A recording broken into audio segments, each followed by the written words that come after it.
brothers when that rain came. To lose it all, I stood tall and remained sane. What's going on YouTube, Instagram, and Facebook? We are lit. This is episode 26. I am your host, Aaron Simpson. I'm here with the upstanding gentlemen, Mike Simpson, Skino, and P. Fellas, what's going on? What's happening, man? What's happening? Now, Instagram. I promise y'all, I'm not letting y'all down. It's busting already. Instagram busting already. Jaxson Davis will be joining us in about 20 minutes, y'all. So bear with us. Jaxson Davis will be joining us in the next 25 minutes. This is no fugazi. We ain't trying to get views. We ain't clicking. I ain't clickbaiting y'all. So that will be happening. Mike, you know someone named Rob in on the IG chat? Somebody know somebody named Rob? I know a few people named Rob. Shit, I know Trainer Rob, my boy Trainer. Probably. What everybody on though? Everybody good? We chilling, man. Last week we had a banger. We had legend star Mike Turner on his joint, so we had to come back, get another banger. Talk hoops, get Jaxson Davis on here, and we're gonna talk high school basketball. But for the first topic of the day, is Jay Z Untouchable? Okay, so Jay Z came out with a statement, pretty much said no rapper can do a versus with him because no one is on his level. There's not a chance anyone can stand on the stage with me. Is he spitting or is he tripping? Man, look, you want to go, P? Hey, but I'm gonna let P get it. Look, we talking Jay Z. We gotta understand. We're not talking about just his music, right? And what I mean by that is, yeah, he got all the hits. But then what if I get on the stage and I get to playing the shit I wrote for Dr. Dre, the shit I ghost wrote for Kanye, the shit I ghost wrote, you know what I mean? So yeah. A lot of people don't know a lot of the ghostwriting stuff that he's done and the stuff that he's done for so long. Like the problem that I have with the whole conversation, the whole internet thing was like, you can't name 5 Jay Z songs.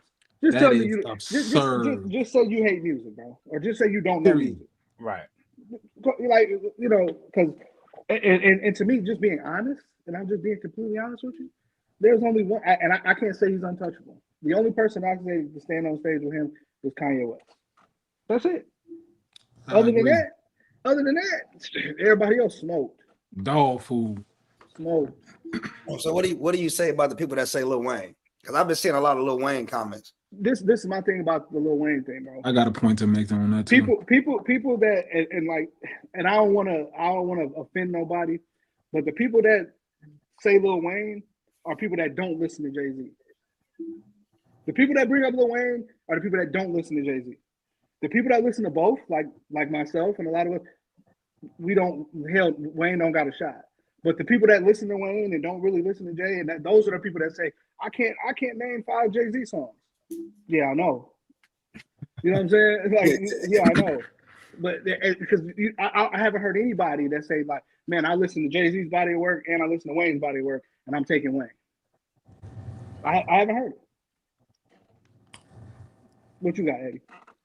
No, I was having a conversation with some of the guys the other day, and it was particularly about that.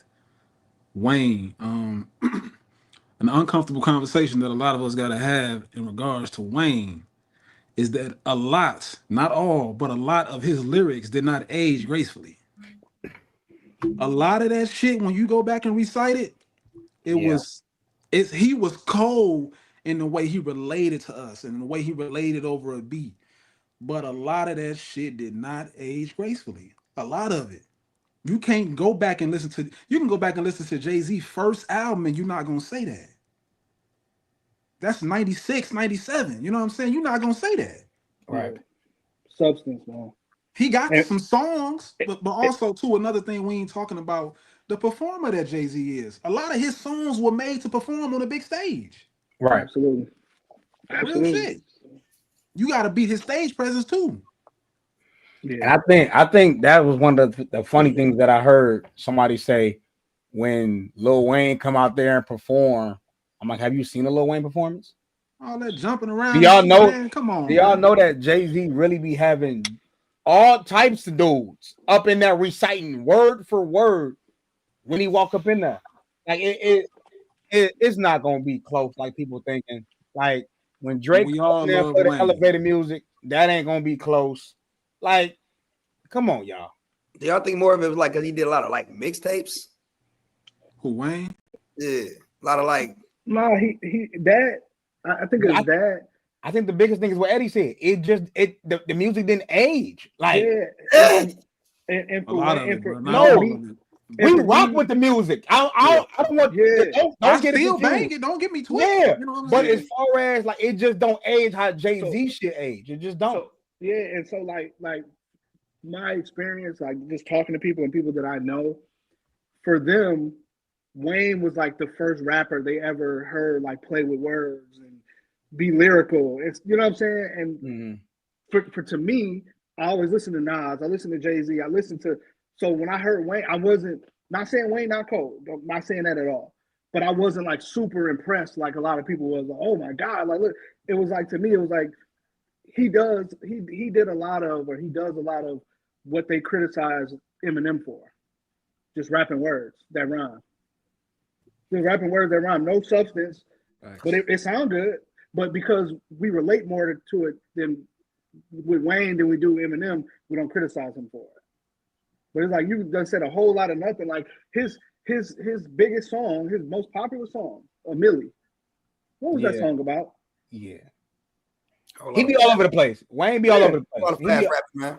Yeah, just rapping words, and they went together. But it was no substance to it. That was a studio performance. Yeah. So I mean, and then not saying it wasn't cold, not saying that, but it didn't have any substance to it, and that's my issue with Wayne in regards to like when we talk about him and the Jay Z is like nah this music, and then nobody talks about bro Wayne's favorite rapper is Jay Z.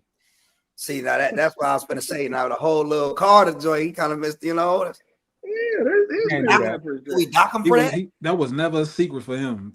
I don't feel like we can knock him for it, but it's like you was looking at the pinnacle for the longest, chasing behind him. Like you was trying to be the best. We all in here seeing the Karate Kid, right? Yeah. When was Daniel's son better than Mr. Miyagi? Never. Not a nan ever. Never. Not a nan ever. So hey, when I see, hey, but look though, right? And for the street guys, look, man, I swear this ain't no disrespect. Y'all putting Herb and Lil Durk up, but come on, man. Somebody, and then look though, this really be their logic. I bet you got more Durk songs in it. What they got to do with? I don't. But I'm saying, but even if you do, what does that have to do with you being logical and putting things into like sense? Like I don't mean Lil Durk up there. You gotta understand what people are adding. Like if that's what they own. We was in Vegas. I feel you. We was in Vegas, AJ, on the way out. A little shorty was arguing me up and down. Now, mind you, Eddie don't really rock with my boy. I rock with young boy.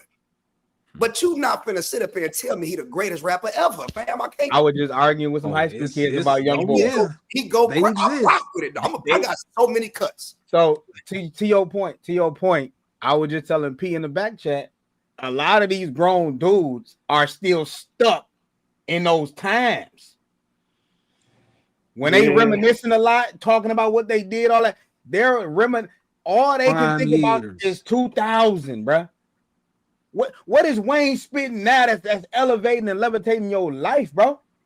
What is Wayne and Drake spitting that's giving us something? They ain't giving us nothing. The music ain't aging well. Hov gonna sit on that stage and he gonna play a hard knock life. And then he gonna come up in this motherfucker rapping, I'm sorry on DJ Khaled joint, really talking some. That's just the light shit. You know what I mean? But it's just like it ain't gonna get. But the fact that, to Mike's point, these dudes are talking about that's where they're at. So you and little kids are saying Lil Durk gonna get Jay Z. That's that's the level. But then again, though, it's levels of greatness though, because them Chicago. Bro, I'm gonna keep it real with you. Durk and Herb are fire. Like they are great and they rim 1,000. So I like, it's one of them tier level. It's tiers though. It's tier. We gotta respect the tiers, I guess. But Anthony Edwards a bad motherfucker. I ain't gonna say he Joker. You know what I mean? I ain't gonna say, it just you can still be like, and that's a great example. Joker is a person you kind of be like, you know, he gives us too much substance. He don't give us flash. Anthony Edwards out here, he's more relatable, and you just he better because of that, because he relates more. You know, the numbers don't lie. I like that, AJ. I like that. That's you get what I'm saying? I'm just roping it back. Like great analogy. Anthony Edwards, he represents us, so we just like he better because of that. No, I can sit up here and still look like, damn, this nigga averaged a triple double. He won a ring with Boo Boo Brown out there. No all-star. You know, I understand Anthony Edwards beat smack. I get the beats. I get up, but you know what I'm saying? Yeah, you know, Joker, he the guy right now. He the guy. And then you got to think though, music has evolved. Like you can actually make a TikTok song and be famous as hell by tomorrow. Thanks. It ain't about substance. So I'm gonna ask y'all this: Are y'all okay? Are y'all stuck as far as like, let's say greatness, right? Mm-hmm. Greatness to y'all, it seems like substance, a little bit of knowledge, a little bit of game, a little bit of wordplay, like that's accolades. That's in there too. Because it look like the GOAT, even with boxing. Eddie, we talk about this a lot because I like Tank. But to y'all logic, he'd never be great and I feel it. But I'm saying, at what point do we have to adjust greatness, or do we not? You never do. Because so my thing is, so are we to P point? P said it like a year ago. So LeBron James won a what's the cup? He won a cup. So we gonna say he's the greatest of all time because motherfuckers before him couldn't win it. Like you can't adjust a greatness. Yeah. They didn't have the opportunity to do that. You can't say Drake streaming more than Michael Jackson when Michael Jackson had 100,000 people going to the store. And I'm getting up and going to the store. Right.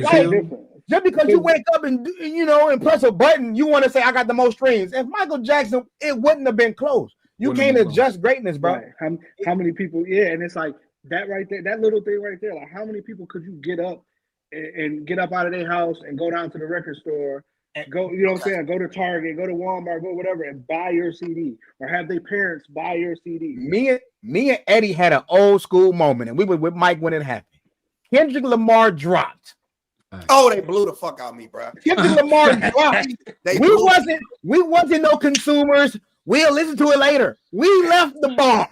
To go listen to it. We had Dream Lounge buying Kendrick made us get up on it. These two dudes leave. We buying shots. Mike, that wasn't Dreams. That was at the No, that was Dreams. That was Dreams. Oh, it was Dreams. Okay, Dream Lounge. They stand up like somebody was outside fighting. What's going on?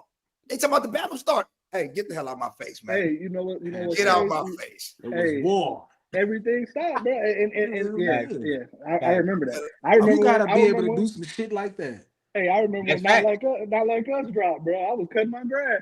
I was out there cutting my grass, had my headphones in. I got a little with my phone, and the kid was gonna drop. Bro, stop the lawnmower, bro. I'm standing in my front yard, like standing there looking crazy as hell in the front yard. So, but that's what I'm saying, like that. But that goes to the point where it's like, man, it's a little different when you're talking about comparing, music, and you're talking about these people from yesteryear or from to now, because it's like somebody like a Jay Z. It's like, man, you're talking about physical sales. And Jay Z was one of the first, and mark my words on this one of the first, besides I can think of Tupac maybe, to have a hit song where I'm actually spitting bars and it's not simple lyrics just so it can go over to the radio. Like I'm actually rapping on a song. Yeah, the hook might be catchy, but I'm actually rapping. Like, man, go listen to A Hard Knock Life. He was rapping. You know what I'm saying? It's like you don't see that. Like most rappers, when you have a hit rap song, I gotta dumb it down. Everything gotta be real catchy. Like Jay Z had a lot of hits where he was rapping on the song. Thanks. You know what I'm saying? It's like not some of them was catchy hooks, yeah, but it was like, man, I'm actually spitting bars.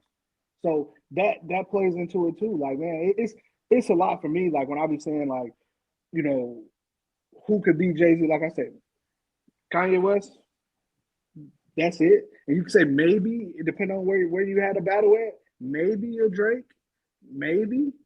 You know what I'm saying? But who now it depends on like who's in the crowd. Like, is everybody in the crowd under 30? Is everybody in the crowd? You know what I mean? Like, because that matters. That matters. Yeah, it does. I do, because I'm gonna tell you right now. And matter of fact, that's actually smart. If you're under 26, you can't get in. You can't get in. You can't even get in. We're not finna have you. We ain't doing this. We're not finna have you. You seeing Lil Wayne or you seeing Drake and you just going crazy over music. No. We ain't doing that. You know, we need the older guys in there. So, you know, it is what it is. I don't think nobody touching Hove. But on to the next, man. And this is one of the top. One thing. Wait. Where we go? I think I told y'all that No Limit had some smoke for Cash Money. I think I told y'all before that happened that No Limit had some smoke for Cash Money. Everybody thought I was crazy. I ain't even watched it, but you did say that. It wasn't me that thought you was crazy. I did say that. I will admit that I had Cash Money winning, but it's not because I didn't think No Limit had it. It's just that I thought between the two New Orleans squads that Cash Money had a little more. They had a little more life. They run lasted longer, but I didn't consider the fact that Wayne wasn't going to be there. Yeah. You know what I'm saying? Because I mean, if Wayne was there, that would have been tough. Him walking out just would have made it a different story. It would have been tough. It would have been a different story. But that's true. Yeah, that's true. I just wanted to drop that though. We were talking about verses. That was on my mind. My boy B said it all depends on what song each artist picked. JP said the Tank. T Fly Perry. Shout out to my boy. Change of course. I've been telling you Jay was the GOAT since you was a shorty. That's a fact. My dog, you know, he's with the Timberlands all day through the GOAT. He swear he thought he was in New York. So shout out to my boy Fly. Again, people live from Instagram. Jaxson Davis will be pulling up shortly. I'm not behooving you guys or hoodwinking you guys. You're not being bamboozled, okay? Using those words. He will be in the building. I'm outside. But anyway, switching gears to a team that I love and known to love, you know, my LA Lakers is on a 5-game winning streak. Luka Doncic is averaging 40, 11, and 9, 4-1. You know, and out of the 5 games he played, first player to ever average 45 and 5 to start the season. Just look at the numbers, man. Look at the numbers. What about the Lakers is impressing y'all, gentlemen? What is about the Lakers that's impressing you guys? Number 77. Number 77. I said it last season. I'm going to say it again. He's officially here. You know, you come to school the first day and you like, your mom said you can't go to school the first week, got to get your shots. So when you come to school, you like, damn, everybody already got their crews together. That's how he came last season. He got here the first day of school with his shit laid out. And say, hey, yo, right now, and I'm Slim Trim. Let me hold that pill. Yeah. MVP Luka, man. I'm screaming it. MVP of this season is number 77. Go ahead, man. Go ahead. P, you been keeping up with the Lake Show? Absolutely. Hey, bro. What's impressing me the most is the fact that it looks like everybody has a defined role. It looks like everybody has a defined role right now. Everybody knows what the hell they're supposed to be doing. And that was a lot of the problem. There's been a lot of the problem with the Lakers for a while. Here I go, B. We don't know who's supposed to be doing what or when you're supposed to take over. That's why I'm kind of like, and y'all, you know, this is not even a shot at LeBron at all. But I'm kind of like, what we gonna do with Brown when he come back? Are you gonna hurt the chemistry they got going on? Everybody thinking that, P. I'm gonna be honest with you. Yeah, because it's like they have a lot of chemistry. Everything is gonna run through Luka. It kind of has to, the way he's playing. And then you got a really good number 2 in Austin Reeves, because what made Austin Reeves so good, Austin Reeves, shit, we can run the same shit we run for Luka. We can run for you. And you're gonna make a good decision. You can score. You can finish at the like. So it's kind of tough because now when you incorporate LeBron in that, you got 3 guys that's doing the same thing, and now you got 2 guys standing. So I that's what I'm worried about. Because shit, y'all know how I feel about DeAndre Ayton. I'm like, man, that motherfucker, like God. I ain't gonna lie. I ain't gonna do too much. So, you know, but it's still early. Like I still want to see. I still want to see like how teams, you know, once they start getting film and game planning against them, what they're gonna try to do and how they're gonna respond, and then just the long course of the season. But right now, I'm very fucking impressed. Very impressed. Okay. If you guys don't hear, please share this video. Get us in the algorithm. Instagram. Tell a friend. Tag somebody. Get everybody on here. Again, Jaxson Davis will be pulling up shortly. We talking Lakers right now. The Lakers are surprising me. 3 weeks ago, I wasn't sold. I said they was going to be sorry. I said Aiden is ass. I said this team is playing one-on-one and trying to find mismatches against the Warriors. We looked completely out of it. I wasn't bought in. Austin Reeves, ladies and gentlemen. Austin Reeves. I've been talking about Reeves for 3 years. Facts. I've been saying this kid is the glue. He's the one. He's the factor. Aiden, he been solid, man. Yeah, he acting like a professional. So let me talk about that. For 2 years in our chat, I've been telling the Upstanding chat, we don't have professionals on the Lakers. They used to always be like, what you mean by that? I mean, every time Marcus Smart is on the floor, I know two things is going to happen. He going to play hard as shit. He going to take a charge.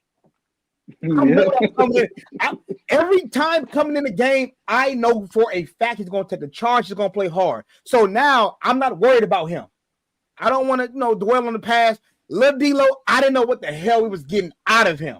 Who else we had? So many guys. Yeah. I didn't know what I was going to get out of him. What's my guy?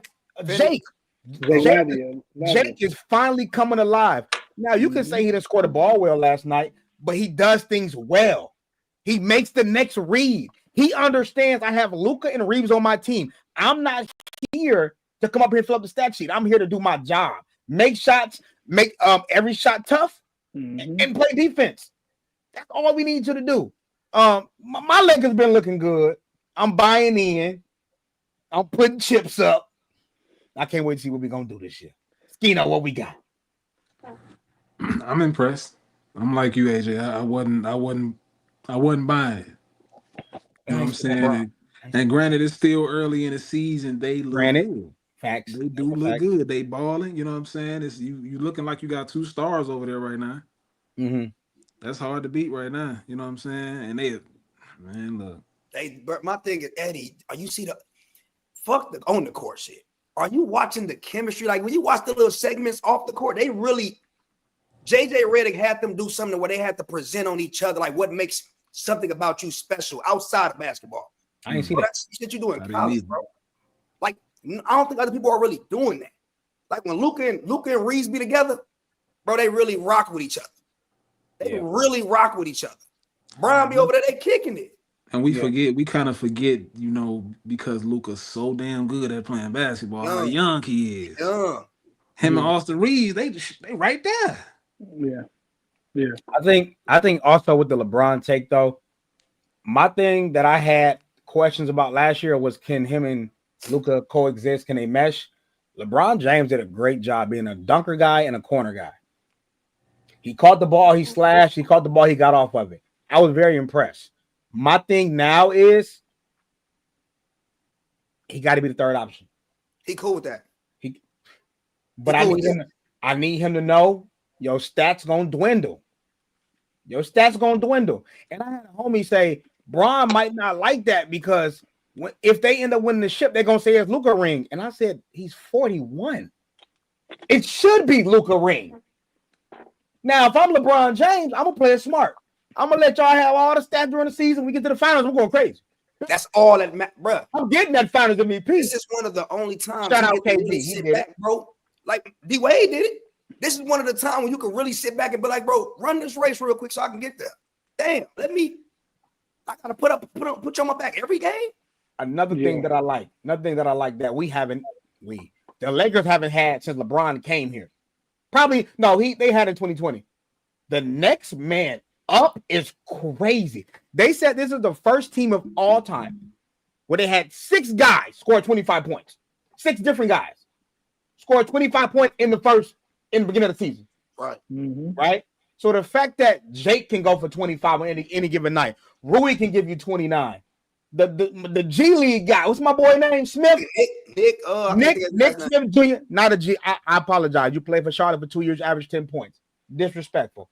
This dude came out, dropped 25 on a gutsy Blazer team who I said is going to be really talented this year. Like the next man up, there's no drop-off. There's no drop-offs. Everybody the ball is hopping too. Luka kind of been stopping it still, but the ball been hot. They move it. Yeah, they gotta move live it, with yeah. it though. But to P's point, and this is what I think everybody failing to realize. When Luka came last year, bro, Bron did his best to make it feel like, hey, bro, I know everything. Let's go. It's on you. Do it. Be Luka. Be Luka. Yeah. Now that he's here from the jump with Bron looking like, bro, if you watch him sit on that stand, he'd be like, this nigga really is like that, Joe. Bro. Yeah. They showed really it like he's with what Luka is doing. I think they showed it 6 times. I think he's going to really come back like, okay, cool. I'm on that dunker spot. Me personally, I prefer Bron off the rim. You take it. Cool. But as far as if we ain't got nothing, get off of it, get up the court, get to the dunker spot. Let's run that flex for you. Luka on the right wing. They can't trap Luka. Jaxson Hayes set that screen. Bron come across. We finish over the top. We make it easy. That's why Melo make the game easy. You don't come out here trying to back to the basket. You back down. Let Luka do that. And I think he will do that. Yeah. I think he will. And you can split their minutes. That's the thing. You can kind of split their minutes major. To where it's like shit. One of them is always gonna be out there. One of them, and you know what I mean. So that's the luxury of it. So like I say, man, it's looking pretty good right now. As long as we can stay healthy and you know what I mean, and keep this camaraderie going. And then another thing, why I do think LeBron is gonna buy into it. Do you remember like the first couple games of the season? They tried to make a big deal of him like sitting on the bench, like he just sitting there on the bench. Look at him now. He's buying in. He's buying in. You know what I'm saying? And even if he wasn't even bought in at the beginning, just the fact that it was looking that way. No, I don't even want to look like that. No, I'm finna. Okay, no, I don't even want my teammates to even feel away or let the media let them feel away. It's like, no, I think we can do something. That tells me a lot right there. Just like, okay. You don't see that no more. You see him actually engaging and you see him on the bench standing up and reacting to plays. It's like, okay, that's the thing where it's like I'm a little worried about him coming back, but at the same time, it's like shit. I kind of got faith in their basketball IQ and JJ Redick's X's and O's to be able to make it. That's what it comes down to, Pete. We have the perfect coach for all of this shit. Yeah, they respect him on a level that's top tier. Like every person on the team is treated like a professional now. Yeah. Like to AJ's point, AJ used to grill me for this. I'm going to be real. I'm a D-Lo fan, but I don't care about Ohio State. He was getting busy. I love D-Lo, man. I ain't going to lie. But you can tell, you can see the frustration on everybody's face when D-Lo, like even AD was like, bro, get him out the game, man. Yeah. Nobody's doing that. Yeah. Yo. Like, bro, come on. Like even with Jaxson, I think Jaxson Hayes missed a low man Yep. Simon, 2-3. It was a 2-3, and he was over helping for that timeout. He did. Hey, yo, let me holler at you real quick. You tweaking, man. Yo, it's you. And JJ, he looking like you right. Bigging on that point. The games that I've watched every Laker game so far, everyone. There has not been too many confusions. There has not been too many hiccups. Do players turn the ball over? Do they miss assignments? Yeah, but it's not as crazy as it has it been in the last 2 years. I think again that goes to I think JJ just having a stamp on the league now, just being a coach for a while, and then also having pros, guys who you don't have to what's the word I want to look at? I guess you don't have to monitor. And you don't gotta like monitor Marcus Smart. The shit he did last night when he stepped on the baseline almost cost the game. All right, but that's another thing. I'm gonna be this guy right now, Bronny James, ladies and gentlemen. Bronny James has been playing inspiring basketball. I don't watch the game like the typical person. I'm never gonna look at makes. I'm gonna always look at the little things. Is he in the gap? Is he at least being aggressive off the ball screen? Is he going wide off the ball screen? Is he looking to pass? Bronny James has been solid the last 3 games. Started with Miami when he had those 3 steals. On to Portland, taking care of the ball while Drew Holiday is pressuring him. Getting 6 assists, coming off, feeding somebody. We were up 4 minutes left. Bronny James drive left. Eric Spoelstra was pissed. It was my boy actually, Mitchell. Mitchell came up that corner. Bronny dotted Marcus Smart 3 ball. Like he's creating, he's starting to find himself. Obviously, when his daddy come back and Gabe come back, he's not gonna play. But these are the reps that he need and that we needed to see from him for me to be like, is this kid gonna be at least something? So I was happy seeing the little things from Bronny. So we're gonna see how that goes. I'm gonna be real. I'm gonna pivot with him. I'm gonna be honest. As a coach, he needs to be more aggressive though. It's still some timidness in there. Yep. And I think that's from him not wanting to make mistakes. Like, bro, you here now, G. You here. And he's not bad. Like, he plays better when he's on your AJ. We arguing in the crib one day. And I'm looking like, bro, I hate his game. I hate how he don't run it. You a small guard, get in front of the basketball. Yeah. Like, why are you trotting on the side of Luka? Like, you think he's gonna give it to you? You know what I mean? Like, I got to read right now. So right when I said that, P, the next play, they get a steal, he get the sprint, lob, boom. Bro, just be elite. Just be fast, be chaotic, just run, move.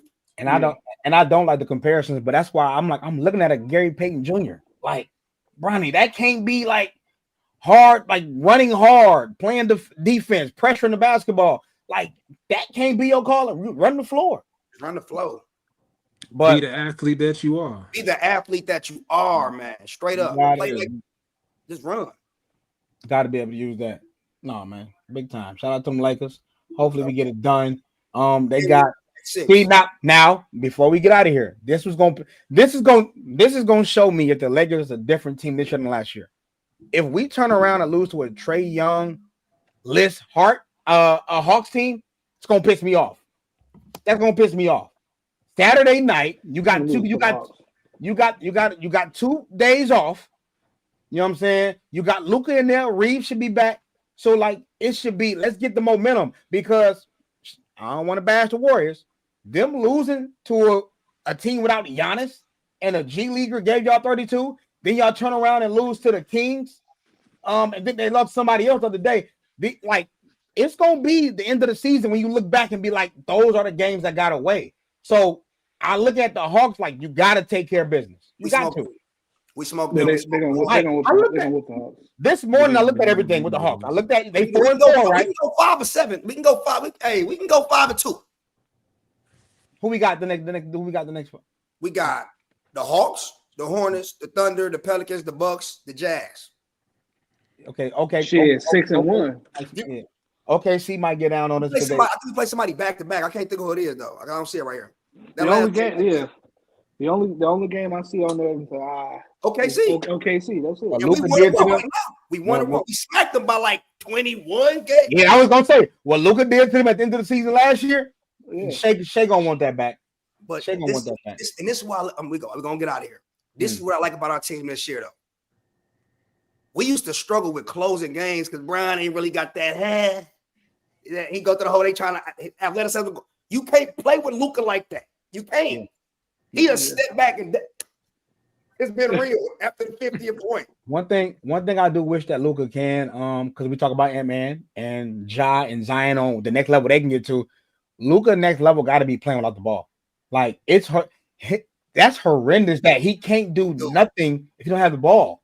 Like, you got to be able to cut. You got to be able to come off screen, pin downs, DH. Like, he do. That motherfucker be out there looking like a civilian.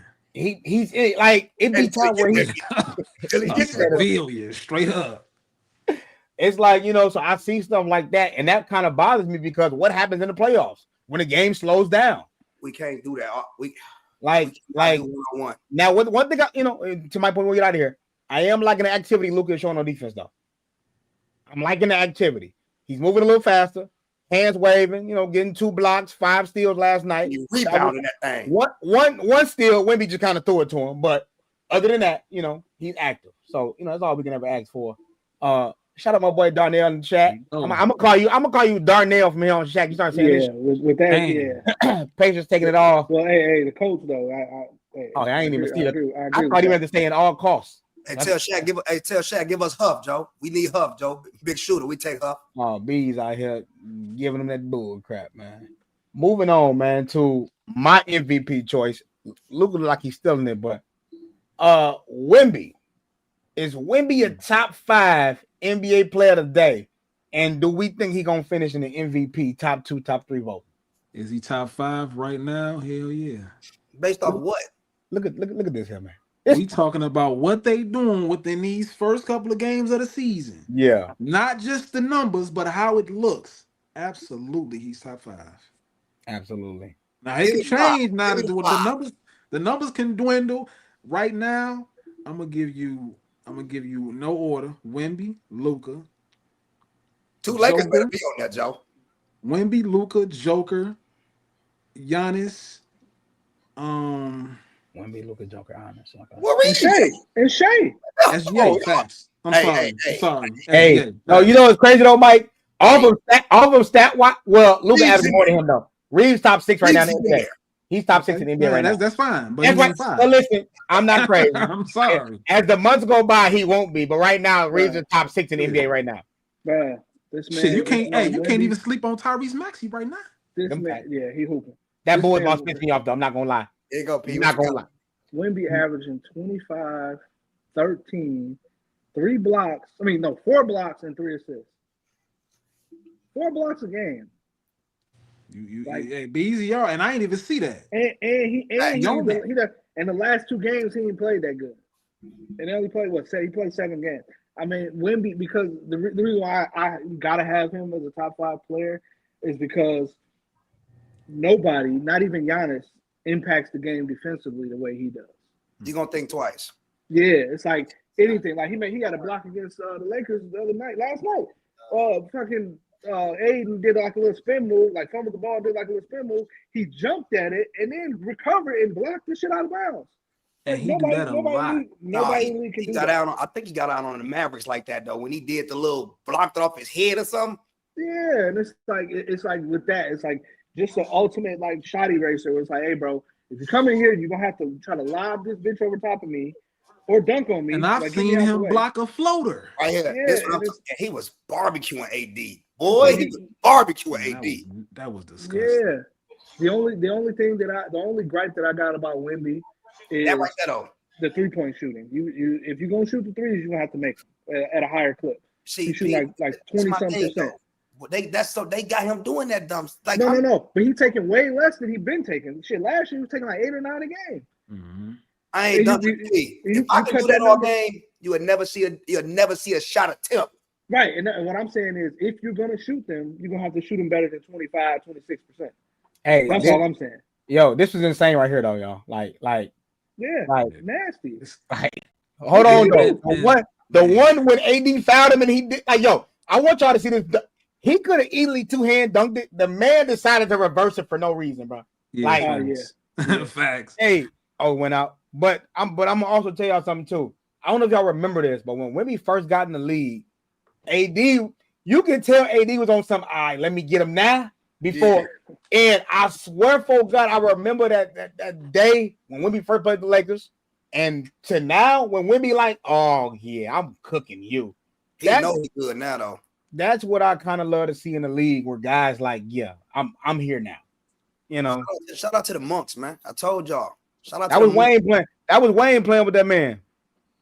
Bro, man went to see Monks. He went to see KG. He went to see Hakeem.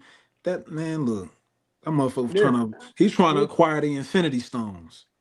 I don't know what the rest of the motherfuckers doing. So with the next evolution of his game, and like we was talking about earlier, now you're gonna have to adjust to being the face of the double team. Now you got to be able to make decisions where they're like, okay, quick decisions like when I get it, I got to go score now, or hey, when I get it, I got to know where this pass is going. Because for you to be at that level and have the ball so much, you got to average more than 3 assists. If you get double teamed, you got to have more than 3 assists. But I look like right there though. I don't want his game to turn into that. No, like this, like maybe 3, like the shot clock going down, but put me on that elbow or that low block and let me dump, let me get up, let me get active from here. Yeah, I agree. Yeah. Boy, he won't have to be taking all them falls like that either. That's what I was going to say too. He can't beat Dwayne Wade, man. Wade stayed on that ground. Look, he stay on the ground. That's guaranteed problems ahead. Yeah, especially when you big. Yeah, when you big like that. I don't know what. Hey, this play right here. Hold on, though. This play right here is. Hey, real talk. This is going down as one of the all-time plays of all time. Yo, come get some of that. Come get some. Oh my goodness. He tweaking. He got the opportunity to be the guy, y'all. All time. Look at his shoe, like he turning his ankle. Yeah, no, facts. Somebody said that in the chat. I was cracking up. It's crazy, bro. But I think Spurs might. Man, the Spurs gonna be solid, man. But I think on 2K, they have some problem with me, man. But I think even to my boy Brandon White. Wait, what Marquis say? Before I get out of here, VJ for Rookie of the Year. Hey, you ain't telling us nothing we ain't seen. Ain't nobody arguing with that. No. Show us the duck on your nephew. All right, I'll pull it up. Are we talking about the flag this year? Yeah, we don't. They figured him out. Good job. He got some growing pains. Oh, Pete, we were talking about that in the back chat. You want to talk about that a little bit about where he should catch the ball at and what the team's been doing to him lately? So basically, they've been blitzing him. They've been blitzing the shit out of him. Like you catch it, especially when he got his back turned. Especially when you catch it with your back turned, they just blitzing the hell out of him. And then he's making bailout passes rather than I know the double is coming, and when it comes, this is what I'm doing with the ball. That's the next evolution. He has to be like, all right, accepting the double almost. Anticipate. You know what I'm saying? The great ones like shit. Let you double Luka if you want to. Yeah. Double Luka if you want to. You know what I'm saying? It's like I know exactly where it's coming from, and I know exactly where the ball is going when you double me. So it's like he hasn't, and you can tell he not used to it because even in the after the game, he was saying like, yeah, they sending more people at me. Like we gotta get better at figuring out what they're doing. You know what I'm saying? And that's one is gonna come with watching film. Of course, I know he does, like most NBA players do, or you would think they do, watching the film and practicing. They got to put some stuff in there like, hey, okay, when we see this is where you need to be going with it.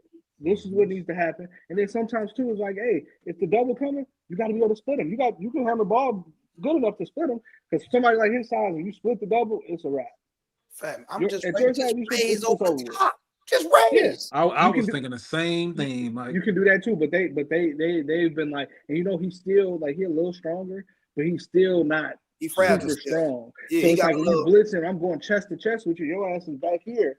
You know what I'm saying? You almost back here trying to defend the ball rather than I can just swing through you, or you know what I mean. So that all of that's gonna come a part of it though. Like he has to get that next part of it. But just the fact that he's doing what he's doing. He's not, bro. Giannis is not as skilled as he is. Right. No. You know what I'm saying? But just to think how Giannis, you can't just effectively double Giannis either. You know what I mean? So it's he's gonna learn it. It's gonna take some time. But just the fact from what I've seen so far, it's like, bro, he's definitely a top 5 player. And if he can stay healthy throughout the season, if he stays healthy for a whole season, he's definitely gonna finish in the top 5 in the MVP vote. Like no question about it. I'm not mad at that right there. I'm going to put Wemby over Luka for right now, only because Wemby played every game. Does that matter? Does that matter still to y'all? It was 2 games. Didn't do nothing. Oh, so you gonna say he took off for 2 games? Yeah, them 2 games. You should have did what Luka did. Okay. You know what? You're right. Yeah. My boy came back like my fault for missing the game. I wanted to be some moral shit, but you're right. Luka came back first game 40, 16, and 9. Games to be played. But I'll say this, and this is what I was saying about Ant-Man when they went to the Western Conference the first time. He got to get on that mid post. What I hated seeing Ant-Man do. Well, the first year I loved it because I think it was a year where he was going crazy, but he was over pressuring on offense. Then and next year he started just making the right read. But last year he was making the right read too much. Right. OKC is literally trying to make you get a ball up. You got to try to get a bucket now. Go ahead. As hoopers though, I don't like that, AJ. I don't. What you mean? The game, the series with the Lakers was the one before that, right? Correct. It was a lot of rah pushing and shoving. Correct. He wasn't touching nobody that game. Like, go back and watch. He wasn't physically bumping. No, I know. We were talking about it. We was talking about that. It's an alpha thing, bro. You hold up, bro. You hold up, and Shea was out there like, get out the way then. But no, I agree. But my biggest thing though is like with OKC, they got more guys that can go off the bounce. Minnesota don't. So my thing is Ant-Man gotta get on that block. So when you see the double coming, the swing is there because they gotta come from the backside. That's the same defensive team they had all year. But listen though, but to get back to Wemby, that's what I'm saying with Wemby now. If you don't think another team, who they play next? Who the Spurs play next? If you don't think, that's a good question. Oh no, that's not the board. Everybody's going to be doing the same thing. You better double him. You would be a fool if you don't. The Spurs play the Rockets next, and they got two, and they got Shangoon. They got Shangoon and the boy. So my thing, So no, not Capella, big boy. Adams. Shangoon and Adams. Yeah. Adams. So, about to wear Adams out, man. Mike, but Mike, think about this though. They gonna put Jabari on him. They gonna put Adams on Saccone, whatever his name is, number 10. Then Robin look him up. Like that's what teams been doing. They started putting guards on Wemby to have the back guy in the back help, and then now they just rotating out of it, and they make it. And Marcus Smart did a great job last night where he's being physical. So then when Wemby get the ball and trying to be physical back, taking charge. Facts. A lot of teams is peeping that out. So my thing is Wemby, to y'all point, he's 7'4", man. Catch it and go over the top. KD been doing it for years. Do y'all think it's because De'Aaron Fox is out? No, they were doing that last year. Like, didn't he come over there at the mid? He didn't come at the beginning, did he? Am I tripping? He didn't come towards the beginning. He came like they got like Luka kind of. There was some games in, Y'all see that? Y'all see that question in the chat? How y'all feel about Willie Green bringing my brother JP off the bench for the Fears? I get it, but I don't like it. So this is my thing, right? This is my thing with Jordan Poole. For New Orleans. Yeah. So this is my thing. Listen. Maybe I'm misinformed. The last 4 years, it seemed like the lottery picks been coming off the bench. When the fuck has that been a thing? I thought they were franchise making guys. Why am I going to bring? Go ahead. Oh, you saying why? Okay, I thought you. So okay, if I'm going to bring Jeremiah Fears here, I want results now. I'm not finished. Jordan Poole, you had your opportunity. You went to the Wizards and thought you was the guy. So we know that you need structure. We're gonna give you structure. I don't even think it's that. I don't even think it's that. I think it's the fact that the Pelicans need a point guard. Jordan Poole is not a point guard. True. Yeah, he's a scorer. You're a two guard in a point guard's body, and you're looking to score first. They need somebody that's looking to set the table for others. Easy. You know what I'm saying? That's the reason why you know what I'm saying. Jeremiah Fears is more of a more of a facilitating point guard, and that's what they need. So Deshaun, he's more of it than Jordan Poole. So no, Deshaun, you proving my point. That's what I'm saying. That role fit him when he was in Golden State coming off the bench. When Steph and Clay go to the bench, it's on me. That's why Crawford. That's why I look. Watch this though. I'm saying it right now. That's why New York, I feel like gonna go farther. Jordan, what's my boy name? Jordan Clarkson coming off the bench for the Knicks is going to be huge. The biggest thing was when Jalen Brunson went to the bench, nobody could score the ball for real. You had to make OG can't create, McHale can't create. Right. McBride got it. He's a corner shooter. Josh Hart. So now you got Jordan Clarkson coming in. You can put him in with any four. He's going to give you something. That's going to be big for them. Like so my point is Jordan Poole being on the bench, I think makes the Pelicans better. It ain't gonna make them too much, but to P point, they need a pure point guard, and that's what Jeremiah brings. I think, and then I hate to say it, man. Zion heard that they screwed, bro. Yeah, screwed, bro. Oh, he heard again. But but nobody's talking about Queen. They went 0-6. Derek Queen hop in, he playing coming off the bench. They don't win the last two games. The first game he had 12, 8, and 7 in only 18 minutes. He played 18 minutes at 12, 8, and 7. So let me ask you this thing. Yeah. Wait, so have they won with Zion? Yeah, no, they was 0-6. Let me ask you this stupid ass question. When he come back, do you start? Yeah. I gotta start him to show him off the other teams. So I can trade his motherfucker ass, get him up out of there. That's why. See what he can do. Like, man, Put him out there, like let him score 25, 30 a couple times. I ain't know that. Ain't no pool center. I ain't know that. Yeah, they moved him to the bench. But hold on though. They moved Clay to the bench. Oh, I know that. Bro.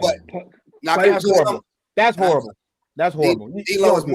D'Lo is more of a professional than Clay right now. He dating Megan Thee Stallion, baby. So am I wrong for blaming that? Like you've been all over the internet dating Megan Thee Stallion, and then you come out here playing like ass. Go look at Clay. He been playing. Hey, hold on though. He been playing like ass before he got traded. No, not like that. Not like this. This is terrible. This is terrible. But we ain't gonna act like the one that got traded was out there like, oh, Clay just. This is twice as bad, bro. No, this is bad. My man shot the ball. It went behind me. Yeah. He shot the ball. Did we see that play? I don't think you showed it, but I've seen it. Did we see that play? What he looked like out there? Hold on, bro. He looked like that clip of blunders Westbrook had in LA. Just the clip of blunders. That's what he looked like right now. Bruh. Side of the backboard. Bruh. The man is averaging 8 points. 8 points a game. What? 3 rebounds, 1.8 assists. Listen to the shooting numbers. The shooting percentage is disgusting. Oh my god, man! When have you ever seen Klay Thompson? I ain't see one go in, bruh. Klay Thompson is shooting 34% from the field, 29 from the three. Jesus. Oh, that don't even look real, man. That don't even look real. That's AI, man. No, that's like he just tweaking this year. Them legs spaghetti. Hey, you said them legs, legs spaghetti. Let me answer. Hold on. Let me answer his question real quick. Because I seen Beezy say this earlier too. No, you don't trade LeBron James. LeBron James is the army switch knife. He can do whatever you need him to do. Well, not defend at a great level, but for the most part, LeBron gonna get in where you fit in. If you're smart, collect the 5th ring, dog. I don't understand why you wouldn't. You see what I'm saying? So for me, Bron gonna be fine. I don't see nothing happening there. They're gonna be cool. No, you don't trade LeBron James. Like you don't trade LeBron James. Bron field goal percentage is gonna be the highest it's ever been this year. I'm calling it.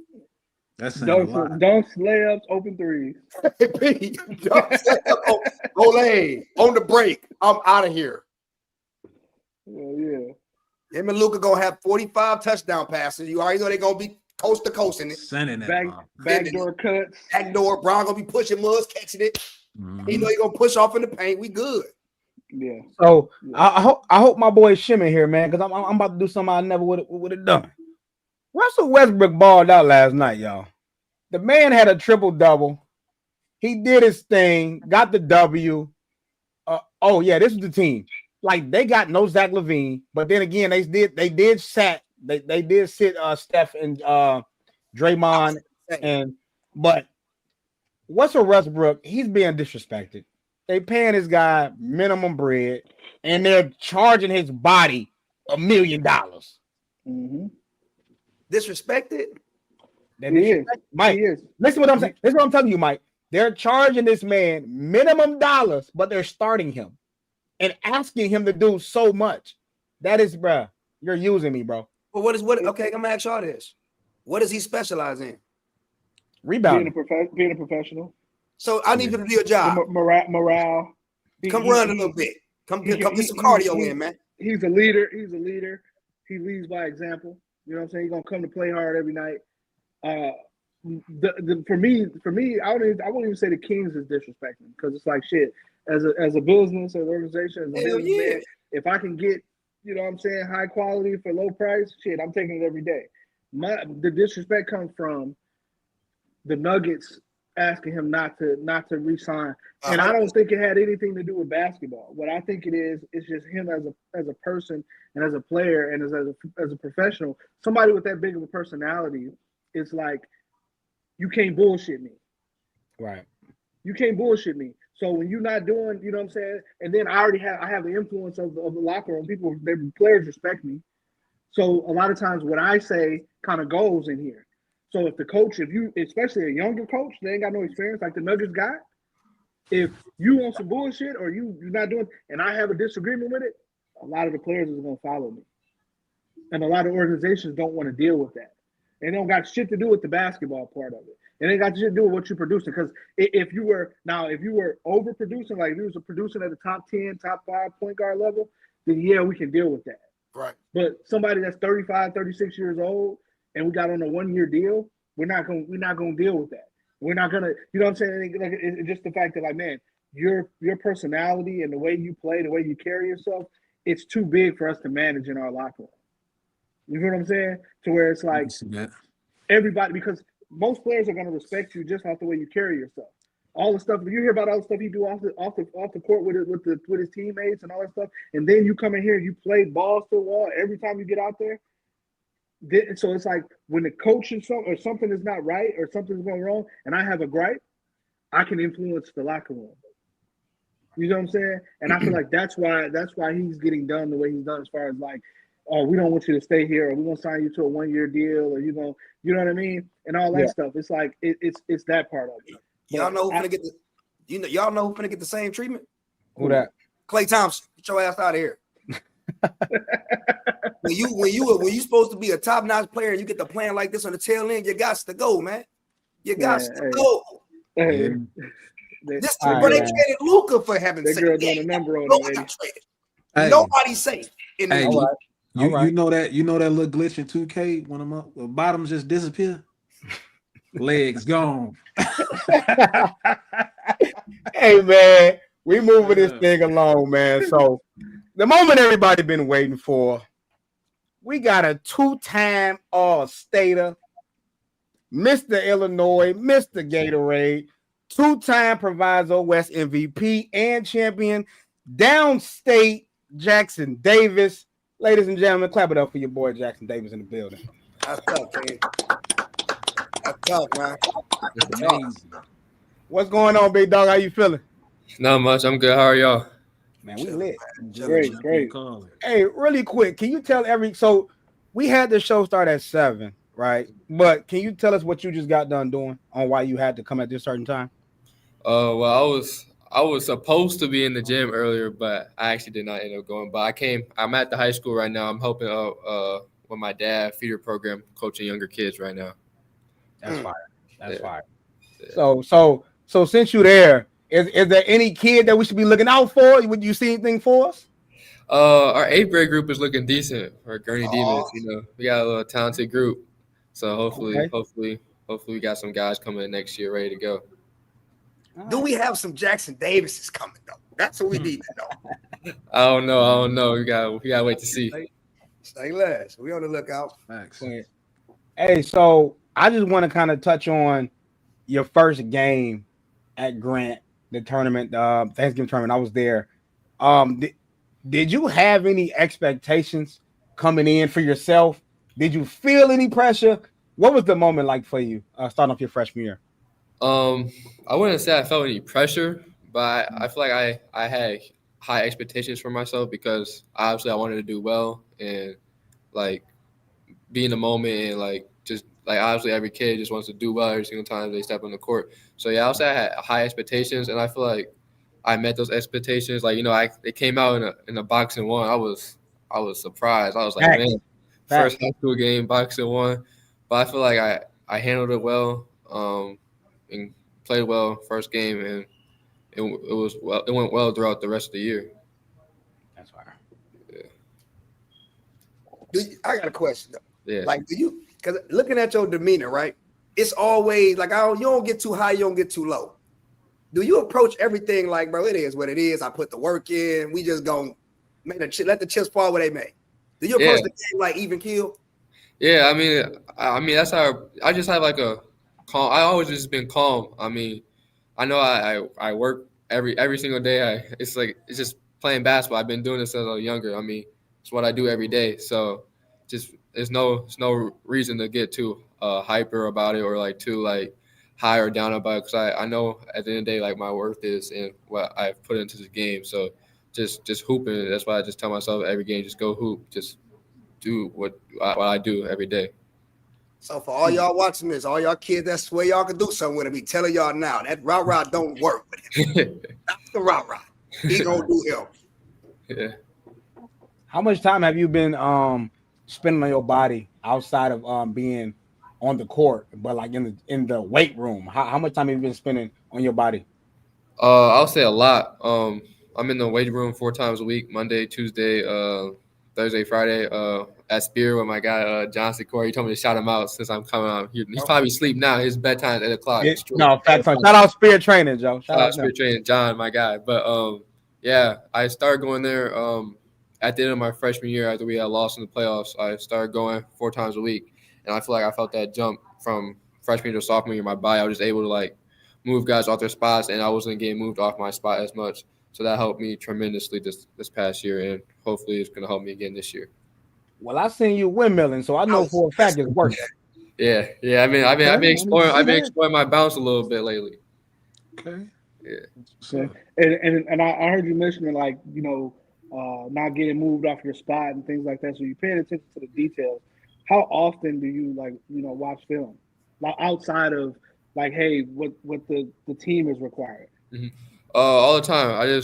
Me and my dad. I would say like me and my dad.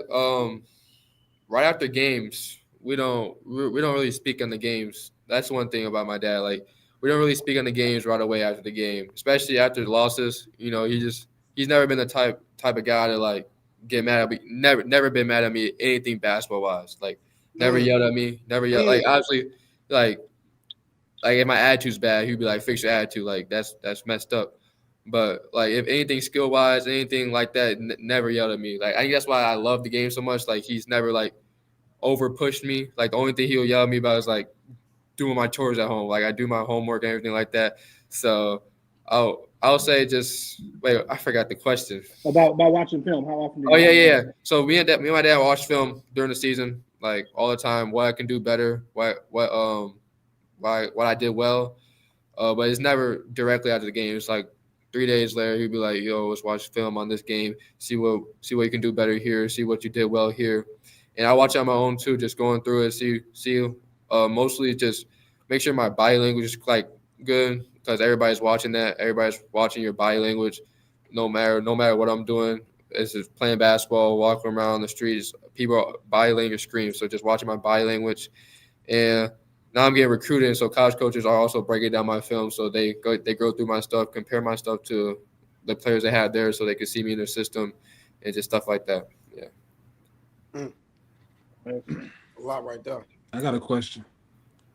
So aside from obviously watching film of yourself and your peers in games and things like that, is there a player whose game that you maybe not mold yourself behind, or is there a player that inspires the way you approach the game? Yeah, there's a few players. I mean, I like to watch smaller guards in college and smaller guards in the NBA, like Brunson. Obviously, he's tremendous in the NBA, strong guard, knows how to use his footwork and stuff like that. I just like obviously watching Curry's amazing, just how he moves off ball. Kyrie, like just watching 6 foot to 6'3" guards. Tyrese Maxey, he's really nice in the NBA. Just watching college guards. Braden Smith at Purdue, he's really good. I like watching him, 5'11", 6 foot guard. Just watching smaller guards like that. That can just see what they do on offense and defense, because that's the level I want to get to. So they make a lot of money. So just watching like guards like that helped me, I would say. Okay. Obviously I've been following you around for 2 years now, and I've seen you've seen every defense.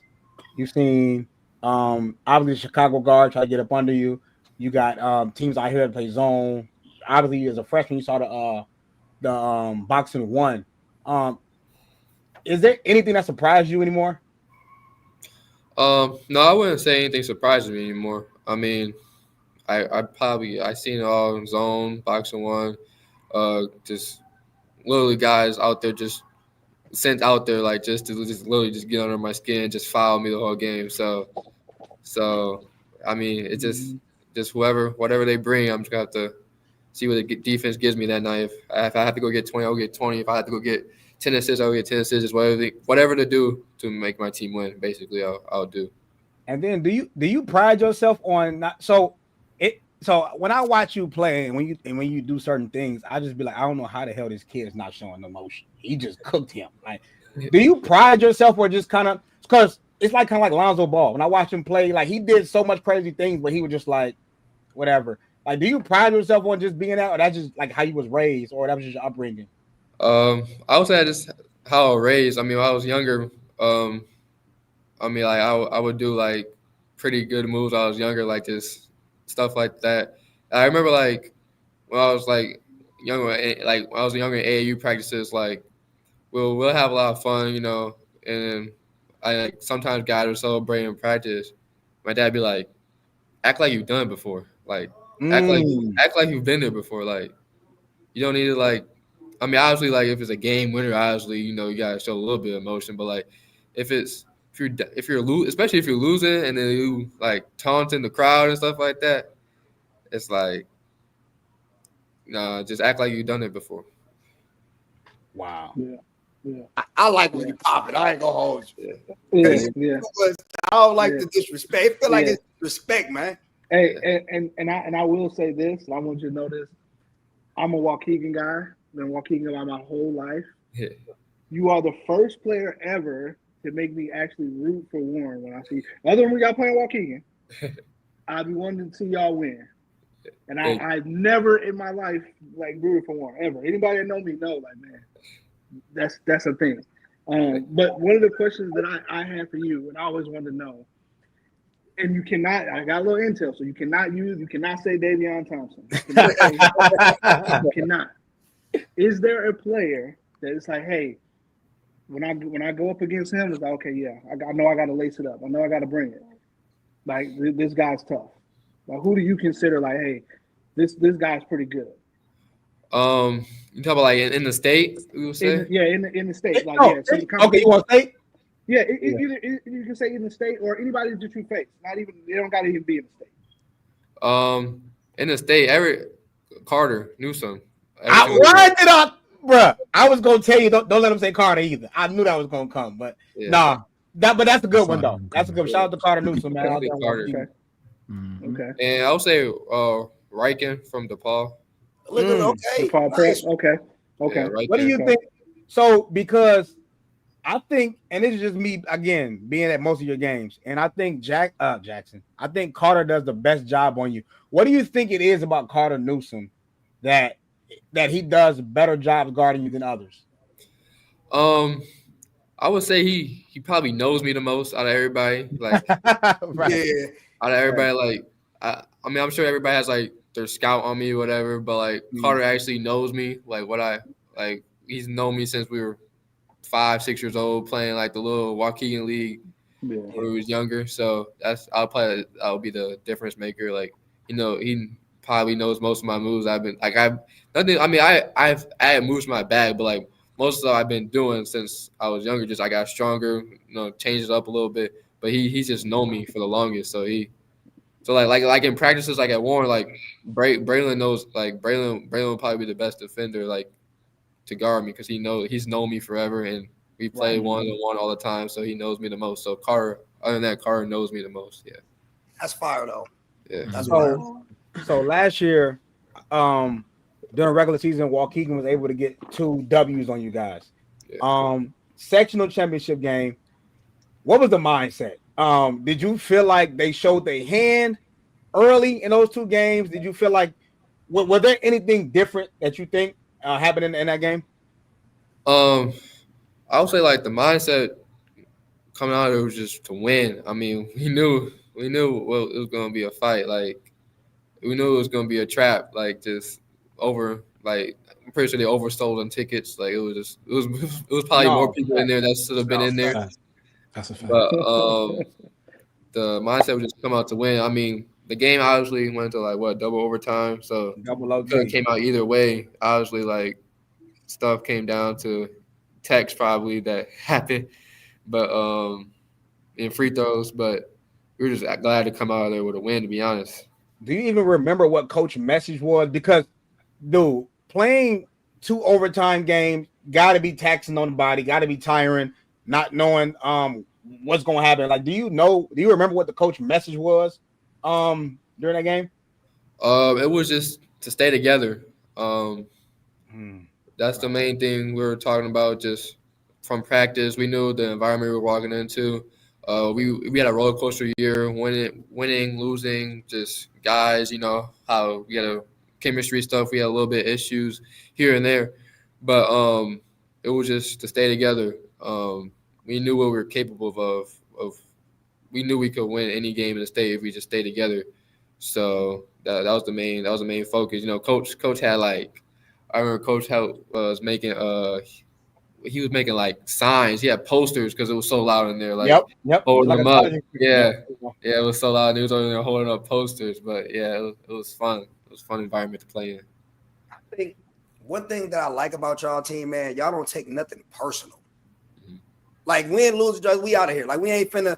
Yeah. Y'all not approaching the game like we got to win this game because, and it allows y'all to play so freely, and disciplined. Y'all are very disciplined. Mm-hmm. Yeah, it might be a player or two where y'all get out of the system, but it's like we were talking about earlier with the Lakers. Everybody knows what they're good at. Yeah. Even y'all got Owen. Owen come in again. Y'all know what everybody in the gym know we finna do. Yeah. Mm-hmm. Braylon, okay, cool. They trying to press Jay. Let me go ahead and get the ball, walk it down a little bit. Everybody knows what to do. My boy shooting lights out up in there. Yeah.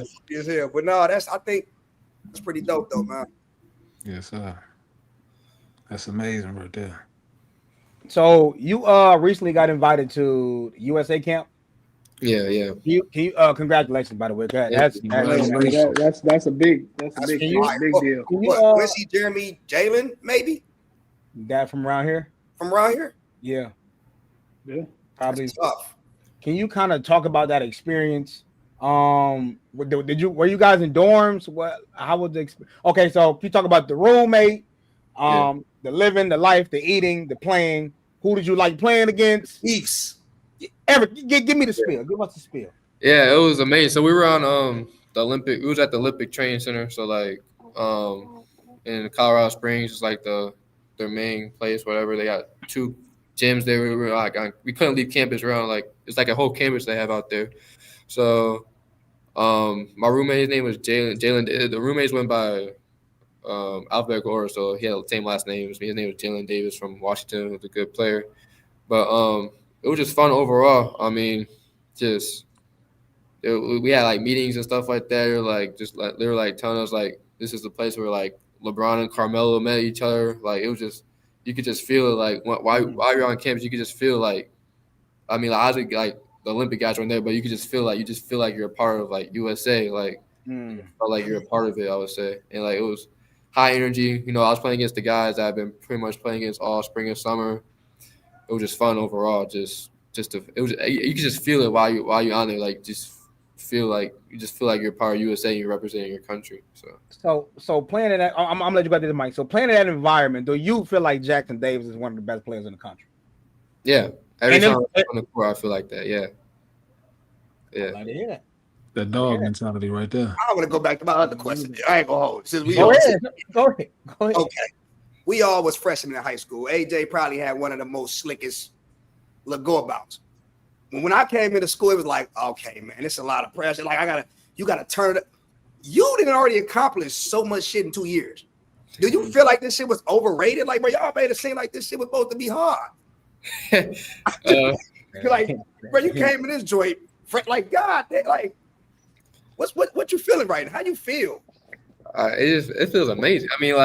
I just came in. I just wanted to win. I'm all summer, 8th grade year, going to freshman year, that summer, first time playing varsity. I had a few good games in the live series at Riverside Brookfield. I think we're at Romeoville, and interviewers are coming up to me and asking what's the goal for the season. I'm I want to win a state championship. Way back in my head, I'm I don't know if that's possible. Right now, I'm stepping into a team. They were 18-15 the year before that, and the year before that, not really good at all. So I'm around guys. I'm around a couple. I've been around this. The class of 2024, I was around them a little bit in middle school, but I was mainly around the class of 2025 guys, Braylon and Jack. I didn't meet Davion until that summer. I knew him the year before that, but I didn't meet him. I didn't start playing with him until that summer. But I knew we were going to be good together. And like the class of 2025, I had a close relationship with them, like Zach Osborne. Like all we did in middle school was win. All we did was win in middle school, and then they went to high school. They struggled. Well, when I was in 8th grade, they struggled a little bit that year. But I just want to step in and win. And I was saying I want to win a state championship. In the back of my head, I'm like, I don't know if that's possible right now. But I felt like it was really possible when we won Proviso. We were like 15-1 or something like that in the season. I was like, oh yeah, we can beat anybody. But I would say just stepping into the high school season, the scene, I just wanted to win, and everything came along with it, just stats and accolades and stuff like that. So do you think you could have played as an 8th grader? Like if they would have put the OJ Mayo, like, all right, y'all, 8th graders can play varsity. You think you would have done it? Yeah, I think I could have played. Hey, you gotta love that, Zoe. You gotta love that. So 2 summers ago, I put out, and it's still on Twitter. I put out a tweet that Jaxson Davis is going to be, is Jaxson Davis the best player in the class, whatever. And then you end up doing what you did and winning Mr. Basketball, whatever. Do you feel like there's a target on your back this year? Yeah, I'll say I feel like there's a target on my back, but I mean, I feel like I've always had a target on my back, at least in the state of Illinois. Like, guys been coming at me, so I just got to go back at them. Now, mind you, I think you made history by being the first sophomore, Mr. Illinois.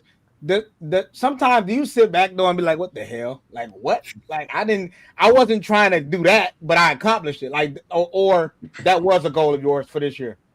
I would say it was a goal. It was definitely a goal. I mean, the main goal was just to win the state championship. And then I would say, like,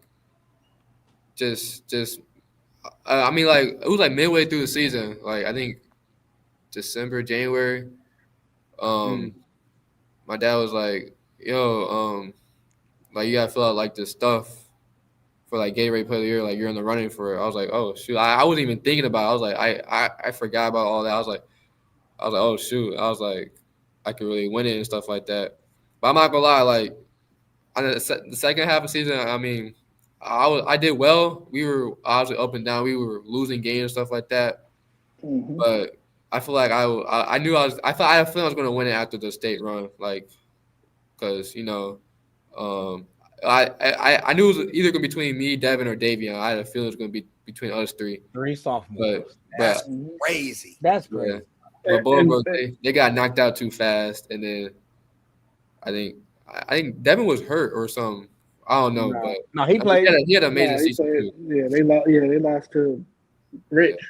Yeah. So like, when I made it down state, I had a feeling if I played well at state, I was gonna have a chance to win it. Okay, so it was on your mind though. Yeah. So the question I have is for last year. So like you said, last year the year was up and down. Your freshman year I was kind of like, you know, more steady. Yeah. You know, you guys were really good the entire year. Last year was a little unexpected. You guys came out, it was rocky. What was the environment like, and what was your mind state like? Were you in your mind like, hey, we still got a chance, we still can make a run, or was it like, hey, like what was the atmosphere like as far as the team when this was going on in the middle of it? Yeah, it was tougher this past year, like losing games, you know, like the team, it was tough because we weren't like really connected. I would feel like we weren't really connected as a team. You know, some guys like it was like inconsistent, but it was definitely not. Yeah, I'm sorry, because was there a point? Do you remember like a point where it all like turned around? I would say definitely after we played Bolingbrook. I had a feeling because Bolingbrook was they were like number 2. It was 2 in the state. Yep. They were number 2 when we played them at Bennett, and we literally lost the night before to Lake Forest. And oh man, we lost to Lake Forest the night before, and then we had to go play Bolingbrook literally like less than 24 hours later, and we played really well that night. And that was like I was like, okay. But then literally like the next week after that, we lost to Waukegan again. But I still had to feel like looking like if we had the blueprint, like we just beat Bolingbrook like a week and a half ago. Like I feel like we could just beat anybody if we just got hot at the right time, even after losing to Waukegan again. Gotcha. Okay. So let me read some of this. I just wonder, you got some, Eddie? Yeah, I was just going to ask. Okay. Sophomore scored 1,000 points. Now I've been, for the most part, keeping track of your games. I've been to a good majority of them. that 1,000 points was sneaky. Like you was getting off, but that was sneaky. When I saw that, I'm like, damn, already? 1,000, bro. Like 1,000. I know you feel it when you know what I'm saying when you having those good games. Do you? I know you also said if they need you to score 20, you're gonna score 20. If they need you to assist that ball, you're gonna do it. But in your mindset, when it comes to scoring, how do you approach the game? I would say like I don't know. That's a good question. I would say like I don't know. I mean like when I was younger, like sometimes I would like I was a little kid. I would complain like, Dad, I'm not getting the ball, blah blah blah. Like you just go get it. Like what are you doing? Just go get it. You know what I'm saying? He's like, go get it. Just go. I'm like, but like they're not. I'm like they're not passing the ball to me. Like, it's like then go get it. You was like you the point guard, right? I was like, yeah. I was like, then it's just like that's the voice that plays in my head. Just go get it. Go get a bucket. Like, hey, simple. Yeah. So simple and effective. On Instagram in the chat, Keyshawn.Trayvon said, "Can you ask Jaxson what it's like playing with his brother DT3? What is it like playing with?" Now, before you say that, because no, go ahead. I want you to say yours. Go ahead. What is it like playing with Davion?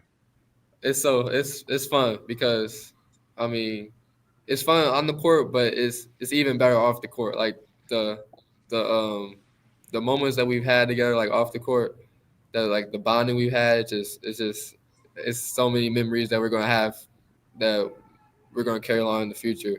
Like we have one more year with each other for AAU, and like that's probably the most thing I'm gonna miss is like the trips. It's like we're gonna have stories for days, like just about everything, honestly, and then the success on the court with it too just makes it even better. But yeah, that's my brother. I love him. No, speaking of AAU, I don't know who you. I think you went off versus CP3 in front of CP3, and Imani Bates. Talk about this. What pisses me off, right? Because I'm gonna just say it. I be defending you out here. You know what I'm saying? They be like, Jaxson can't score like that, and I'm like, y'all don't see this man in AAU when he's playing against the best players in the country. Because the first time I seen you go crazy was against Team Durant. I think against the number one player in the country. Yeah, that was 15 year. Dogged him. You damn near scored 34. It was one of them. And then you turn around and do that. Can you talk? Is there a difference in like the energy of the teams when you play at Warren? You feel like, okay, I gotta do this. Rather in me and three, you're like, yeah, I'm just getting the bucket. This is all everybody finna get one. So what is the difference? I'll say the main difference is like in high school, like every single game, the main focus is on me. Like defenses are just primarily trying to stop me. Yeah. And like they're sending two. I'm getting down in the paint. There's three dudes on me. Like I feel like it's just tougher to score that way. Like in AAU, we got like it's more weapons out there. Like I playing with Davion love the EYB scoring, and Quinn on my team can get downhill. Another, I'll say guard, like 6'6" guard that can go downhill, score at a high level. So I feel like it just opens up the floor for me. Like there's more options out there, like for teams to guard instead of like just doubling and getting downhill. Like teams, like I'll go downhill in high school and like a team will help from the corner.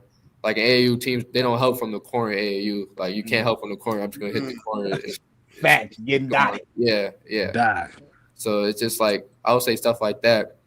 But also this past AAU season, I feel like I also like been shooting the ball way better. I shot the ball like 45% from three this past AAU season.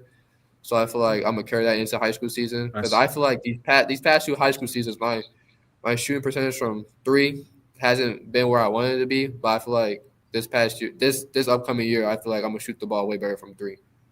Dude, shout out to my boy Keith Carter because he was my AAU running mate. Do you and Davion sometimes talk crazy like, I'm going crazy tonight, or do y'all ever have that competitive spirit? And it's healthy though, in a good way. Do y'all ever have that competitive spirit? Like playing against each other? No, with each other. Oh, with each other. Team. Oh yeah. Like, I'm going for 30 tonight. You go ahead. You can take the day off. I'm going for 30. I don't think we ever told each other to take the day off, but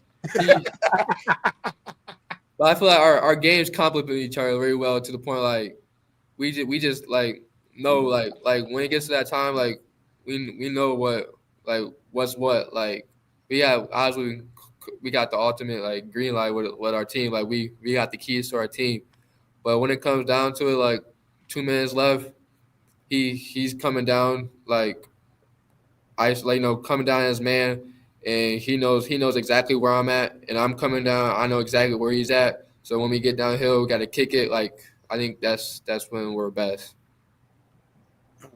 Myself in basketball, man. Knowing your personnel is amazing. Yeah. Do you feel like when you're in these environments, right, with the USA and even the mean streets and the circuit, does it give you a sense of like league? Like I'm in the league kind of like because this is how this normally go. Like everybody goes forward together kind of. Do you feel like you're kind of in a different, and I don't want to shit on like the high school and stuff like that, but we all know like it's a different animal once you step outside and go to AAU. Yeah. Yeah. Like you ain't playing against no will. They got one person on. Most teams got 3 or 4 juggernauts. Yeah. Yeah. So you feel like you're kind of already in the league, not so much like the NBA, of course, but like these are like the next. This the future of the like league. A professional league, you know. Professional. It honestly feels like that. Like you're flying out, going all over the place to play basketball. We watch film, break down other teams, like because we use synergy. Like that's what the NBA uses synergy. So that's why it feels like we breaking down film every single game.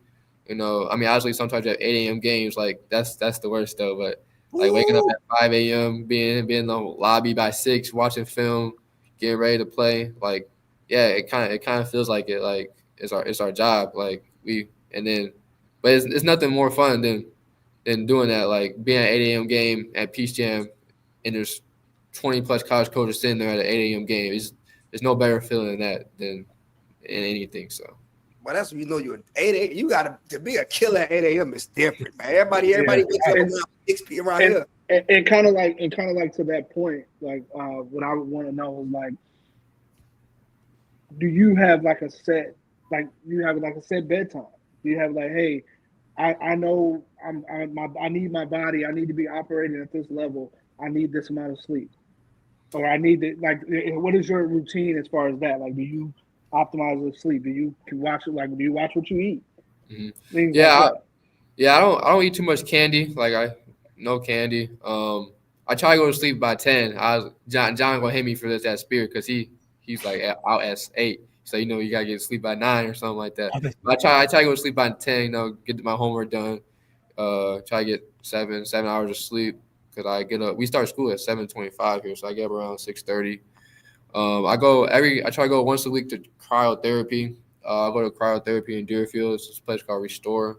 So just try to get my body ready to keep stretching, drinking water because it's a long season. So yeah. You spoke on school. Just talk about how pivotal it is for you to get the academics and just the way you carry yourself at school. Yeah. I feel like it's extremely important. That's a little bit more my mom. My mom is more on that about me. Make sure your grades are right. That's the first thing she's asking when we get to these college coaches, like these college campuses, like where's like what's your like academics like? What type of majors do you guys have and stuff like that? Because I think I know what I'm gonna study, but I'm not sure yet when I get to college. But like she was like wanting a meeting with the academic advisor and stuff like that. She's asking like when you guys go on trips for like long periods of time, like do the academic people come? So like I'll say that's what my mom's mostly on me about. I'm in my junior year. That's like the most important year for grades and stuff like that. So I'll say like school is like very important to me and my family because black people don't go. A lot of black people, get great education. That's important, and I'm gonna need something to fall back on because the ball is always gonna start bouncing at some point. So you brought it up, so I'm gonna just ask. So with schools. What school's looking at you? What was one of your favorite visits? Let's talk about that. What schools are recruiting you was one of your favorite visits? So I'm being recruited by a lot of Big Ten schools right now: Northwestern, Iowa, Michigan State, Michigan, Purdue, a lot of Big Ten schools, a couple of Big East schools, DePaul, Marquette. I talked to a lot, and then a couple other schools I've been talking to is Louisville. Actually, Duke. I talked to Duke a couple times. They just said they like my intangibles, like they just want winners. They see me. That's what I've been doing. So I've been talking to them a little bit. So a lot of Big Ten schools, a couple ACCs. I've been talking to Notre Dame a lot. So just Hey man, you Lake County dudes can't tell me. Who Hey, nice, I was man. just gonna say, Hey, y'all gotta stop. Y'all can't be telling me who nice and who not, man. leave my boy alone, man. John Shire, hey man, little homie off the block telling me Shorty ain't that cold. John Shire telling me like his intangibles, man. What are we talking about? What was some of your favorite visits so far? I like Purdue a lot. I like Michigan State. The environment up there is amazing. Coach Izzo, you could just feel it once you step on campus. Like all his players, they just love him, and he loves all of his players. So you can just feel it once you step on campus. Just the love that they have up there at Michigan State. I like Iowa. Iowa's been showing me a bunch of love. I was at a football game. Just their fans. I mean, there's no professional teams in Iowa, so it's all it is. They got all the Northwestern. They're recruiting me hard. Coach sends me stuff every single day, letters. Like he's sending me letters to school. Like they send them to Coach Ryan. I have Coach Ryan as my teacher. He's my math teacher. So every day in class, he has there's a new letter from Northwestern that's waiting for me, as well as there's a letter waiting for me at home too. So they're recruiting me very hard too. And Marquette, I like Marquette a lot. Coach Smart brings that feeling too. He gives me that same as Izzo, just loving. All of his players love him. I've been at practice. I see him get on his players, and his players responded well to him, and you just feel it. Like he can say not say whatever you want, but he can just get on his players, and it's out of love and respect. Yeah. So you have brought up your mom as far as it's emotional here. You have brought up your mom. Shout out to Miss Davis about her being so pivotal as far as we care about school. We care about that part. How big was your mom and your dad in your development? I would say they're huge. Every day, there's something new. Like my dad, he wears a lot of hats. He's a basketball coach. He does the grocery shopping. He does laundry. He does everything. He literally does everything. And he does everything for me and my brother. So he just wants to see us succeed. My mom, she works from home. She works every day, and she just wants to see her kids succeed. And that's and then they know my goal, and they're just trying every day for me to reach my goal. So yeah. That's what's up, man. Yeah. I love it. Wow. What we on, Mike? What you got going on, Jesse? What you mean? I would say I'm ready to get to these the quick hitters. I need to know some stuff. Go ahead. Well, first of all, he ain't gonna tell y'all, but he thought Drake won the battle, and yeah, that was just that. Damn, that's probably. I mean, a few people felt like that though. Oh, we had that conversation one day. I don't know if he won the battle, but I like Drake's music better. I listen to both though. Yeah. I ain't mad. That's respect. I can Hey respect. man, hey man, he marketing. He marketing. He might want to do with T-Mobile. Did you like a few Drake joints? Huh? I thought didn't P like a few Drake joints? Yeah, I like Drake. I like Drake. So do I. Okay. He definitely got killed, but we talk about that another time. Favorite NBA player right now? Favorite NBA player right now? Either Jalen Brunson or Steph Curry. So who's your favorite college player? I like Boozer. Which one? Obviously the bigger one. The bigger one. Yeah, Cameron. Cameron Boozer. Yeah. Ooh, I mean, like, my boy, I to watch the Bonstein and Peterson, but like I remember like watching Boozer when he was playing 17th UIBL and I was 15U, and like he just didn't lose. Like I was rather play. Never lost. Yeah, facts. Yeah. I don't want to tamper with this question, but it's a quick hitter. Did you grow up with a favorite college team? Not really. Okay. Not really. I mean, Well, I don't think. Yeah, I I don't mean, think honestly, it's every kid's dream to play at Duke. Like I've always loved Duke. mine's North Carolina though. Mine's North Carolina though. Oh yeah, Braylon loved North Carolina. I ain't mad at. I thought it was Kentucky for him. Yeah. Huh? I thought it was Kentucky for him. No, he North Carolina. His dad went to North Carolina. Yeah. Wow. I ain't know that. Favorite NBA team. I mean, I like the Bulls when they're winning. when they win. Y'all my boy, man. I'm liking the Bulls right now. I'm liking the Bulls right now. Red's gonna love that. Right. Red's gonna love that. Oh man. Hey, he was honest when they winning. Right. Anybody got any more questions? Eddie? Favorite NBA player of all time. All time. We were just talking about this in like gym class today.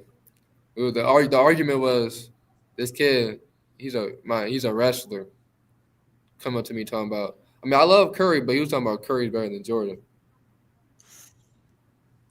Curry better than Jordan. Come on, man. Yeah, That's crazy. That would have ended the conversation right there with me. Yeah. Like, hey, man. Yeah, you go ahead. You got it, bro. You got it. Love Yeah. So Deshaun said, "What's your favorite moment this summer on a circuit?" I would say just playing at Peach Jam. All the games are extremely lit down there. I'll say my favorite game was when it wasn't really a Peach Jam game. We played Indy Heat twice down there. One game was it was still like ending session 4. We ended up beating them, and then we lost them in the Elite 8.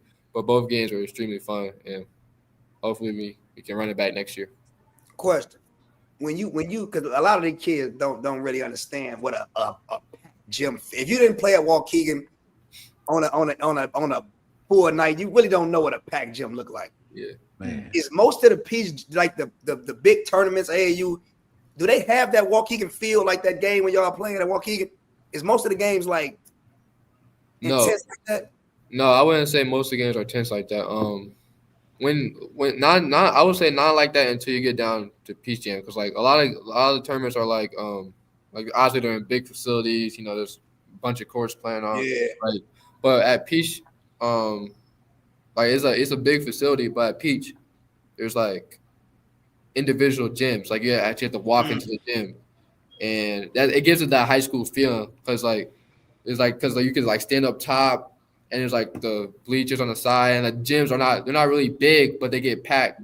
So and it's like echoey in there. So that's what I think that's like the special feeling about Peach Jam. Like the gyms make it like just special. Like if it gets packed in there, like the gym's not that big, and the smaller gyms, and like it gets compact. Like literally, the coaches, like in the 2 back gyms, like the coaches' feet are literally on the sideline, like the toes are over the sideline. I think that's the special feeling it gives off. It just to feel like high school. Trenches. Yeah. All right. Favorite shoe? Kobe's. Oh, cool. That was quick. Yeah. Quick hitter. That was quick. That's a real quick hit. Yeah. To be honest with y'all, Kobe might have took over. Yeah. He been took over. His shoes, they didn't. Yeah. Have you ever played in a pair of the low top Kobe? Yeah. So you know, like if you ever played in those, Mike, you'll know. You talking about the AEs? No, any of the Kobe's that he's coming out with, the low top, from like the 4s all the way to, after that. Yeah. All of those shoes are incredibly comfortable. Yeah. Damn, what I was going video games. Are we playing any video games? I used to play so much, like so much, and I haven't touched the game in a while. Like, y'all, I know y'all be on 2K. Me, Braylon, Mike, me and Carter Newsome, Samarion, we'll be on the game. We used to be on 2K all the time. I know they play a little bit still, but I don't be on the game too much. But Mike bought I used that to play damn 2K. thing. What that thing called, Pete? The little Zen. Mike bought that Zen thing. Oh yeah, Mike bought the Zen thing. Mike lives on the game. Man. Shout out to Mike, because Mike fried us. I ain't gonna lie. He's nice at 2K. I'm already know. He wasn't as good last year though. He fried us this year though. I ain't gonna. I made a new player. I used to be on 2K, Fortnite, and like Warzone all the time. Those are my games. Do you watch any boxing? Damn, do I watch what? Boxing. I don't watch any boxing. Okay. Okay. This is a great question that I actually forgot to ask you. That's crazy. So, how do you feel about switching up the Christmas tourney this year after winning MVP and big target on you? So, we are talking about the target part. This is my thing. Y'all won a championship back to back. Y'all ain't gonna redeem it. I get it though. Better tournament, whatever. But how you feel about switching up the tournament? I feel good. I mean, I feel like obviously the competition level at the Big Dipper is going to be better. I mean, because Kim was over there now. I don't know how any of these teams are looking this year, but Kim was over there now. Winnie Young's over there. Rich Township is there. Thorin is just a lot of South Silver teams are there. So I mean, everybody basically got up out of proviso. Obviously, it would have been cool to go back and three-peat. I think it's only one team that's ever three-peat at proviso, this crazy history there. But I'll say just ready to dominate the Big Dipper. Just dominate wherever I'm at. I don't care where I'm at. Just want to win. Question: because I know a lot of teams duck smoke, man. A lot of teams try to figure out their season when we can get wins here, losses here. Yeah. How important is it for y'all to play these teams early? Let's throw us out here. Fuck it. If we get smoked, we get smoked. We need to know where we at right now before we get to the end. Yeah, me and Coach Ryan were literally just talking about this the other day. He's like, because we just found out who we played at Chicago League Classic. We played Curie, and that's going to be a really good game, tough matchup. Mm-hmm. They got great guards over there. But he was like, I didn't even care who they put us against that provider. At Chicago League Classic, he was our schedule's already tough enough. He was like, it's gonna be good for us though. We might win, might lose, but when playoff time hits, we gonna know what we're made out of, and we're gonna be ready to go. Whoever they place us against, we play Vashon from Missouri, one of the best teams in Missouri, or St. Louis area. We'll play Bennett at that Winside College shootout, and DePaul's actually come up to Warren this year, which. Riken is going to be outside. Yeah. Riken. I will be there. I'll be there. Definitely. Yeah, so they come up to our place literally last game of the season, which obviously I'm gonna be ready to go for. Because I feel like we had problems finding we have our conference home games because those are mandatory, but other than that not a lot of teams want to come up to Warren and play. Because they think it's gonna be just favor our way automatically. That's why I'm glad the Paul Prep's coming. I respect that. We came to their place last year to play them at their shootout, and now they're gonna return the favor and come to our place and play and be good basketball. Obviously, the only other home game we have that's out of conference is Joliet West, and Coach Krieger and Davion's brother's on staff too at Joliet West. I know them. I've been around them. They're not scared to come up to Warren. I respect that. They came last year, didn't they? Yeah, They came the year before that. We went to their place last year, but now they're coming back up. A lot of teams don't want to come up and play us because they think they're gonna get cheated. But I respect it though. Just a few more questions. How important is it for you to have an understanding with your team that they understand that you're the guy and they're willing to do any and everything as you are as well to just get the W? Because we see so many good teams. Respectfully, I definitely thought that there were a few teams better than y'all last year, but it was the simple fact that you guys understood y'all role and y'all played that better than most teams. How important is that for you guys? I would say it's extremely important. Sometimes on paper, we're looking at teams maybe who does Warren got? Who do they got? And a lot of teams right away. I remember my freshman year, they didn't respect us right away. I remember playing at Chicago League Classic, we beat Bolingbrook, and I remember a couple of the Bolingbrook guys. I feel like Bolingbrook didn't respect us right away, and.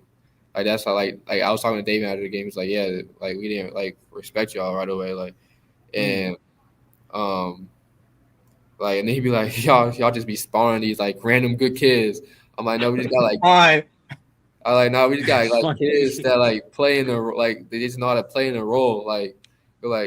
These last couple of years Like Avon's gonna be extremely good this year, and a lot of people don't even know who Avon is. And watch, like this year they're gonna be like, yo, where did this kid come from? Like he's always been there. Like Yo, I've been watching Vine since freshman year. yeah, I forgot. I'm sorry, I gotta say this. I forgot big fella name. He showed out for y'all in the playoffs. Yeah. Yo, Zach. Shout out Zach. Yeah. Zach was throughout the season. I'm like, yo, I don't know how this gonna work. Boy, I ain't gonna lie. This one Keegan, that man, I think he had like 20 and 12 or something like 20 that. and 20. Yeah. I thought like 20. Like 20 rebounds. Yo, and from that moment, yeah, it was history. Yeah. I'm gonna keep He played his butt off in the playoffs. I see him.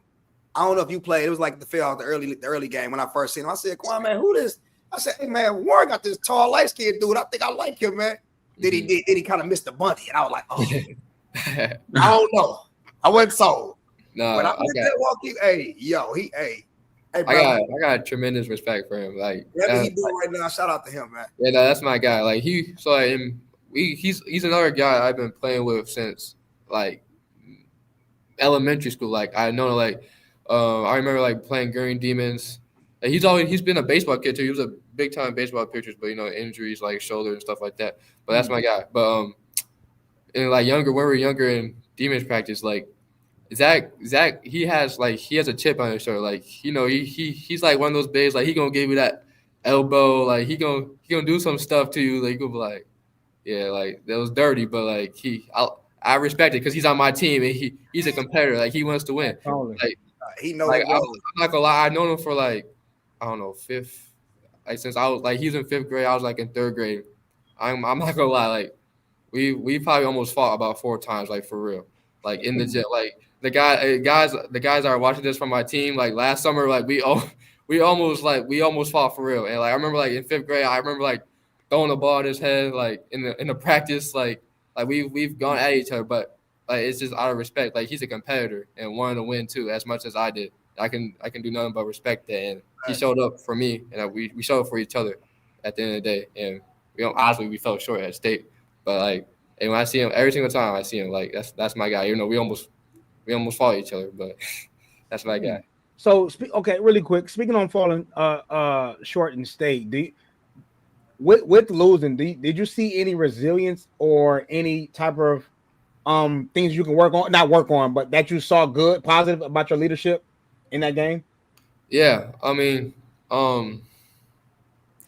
obviously we fell short, but I feel like I was able to like just to stay like calm under like we were down most of the game, and I would just say like just staying positive within the team, like we can come like just the feeling that we were able to come back, and we did come back, just like talking to the guys like, come on, like this like our last go around. I feel like that's how I led through that game, because I had the flu. I'm not gonna lie, I had the flu. MJ outside. Flu game?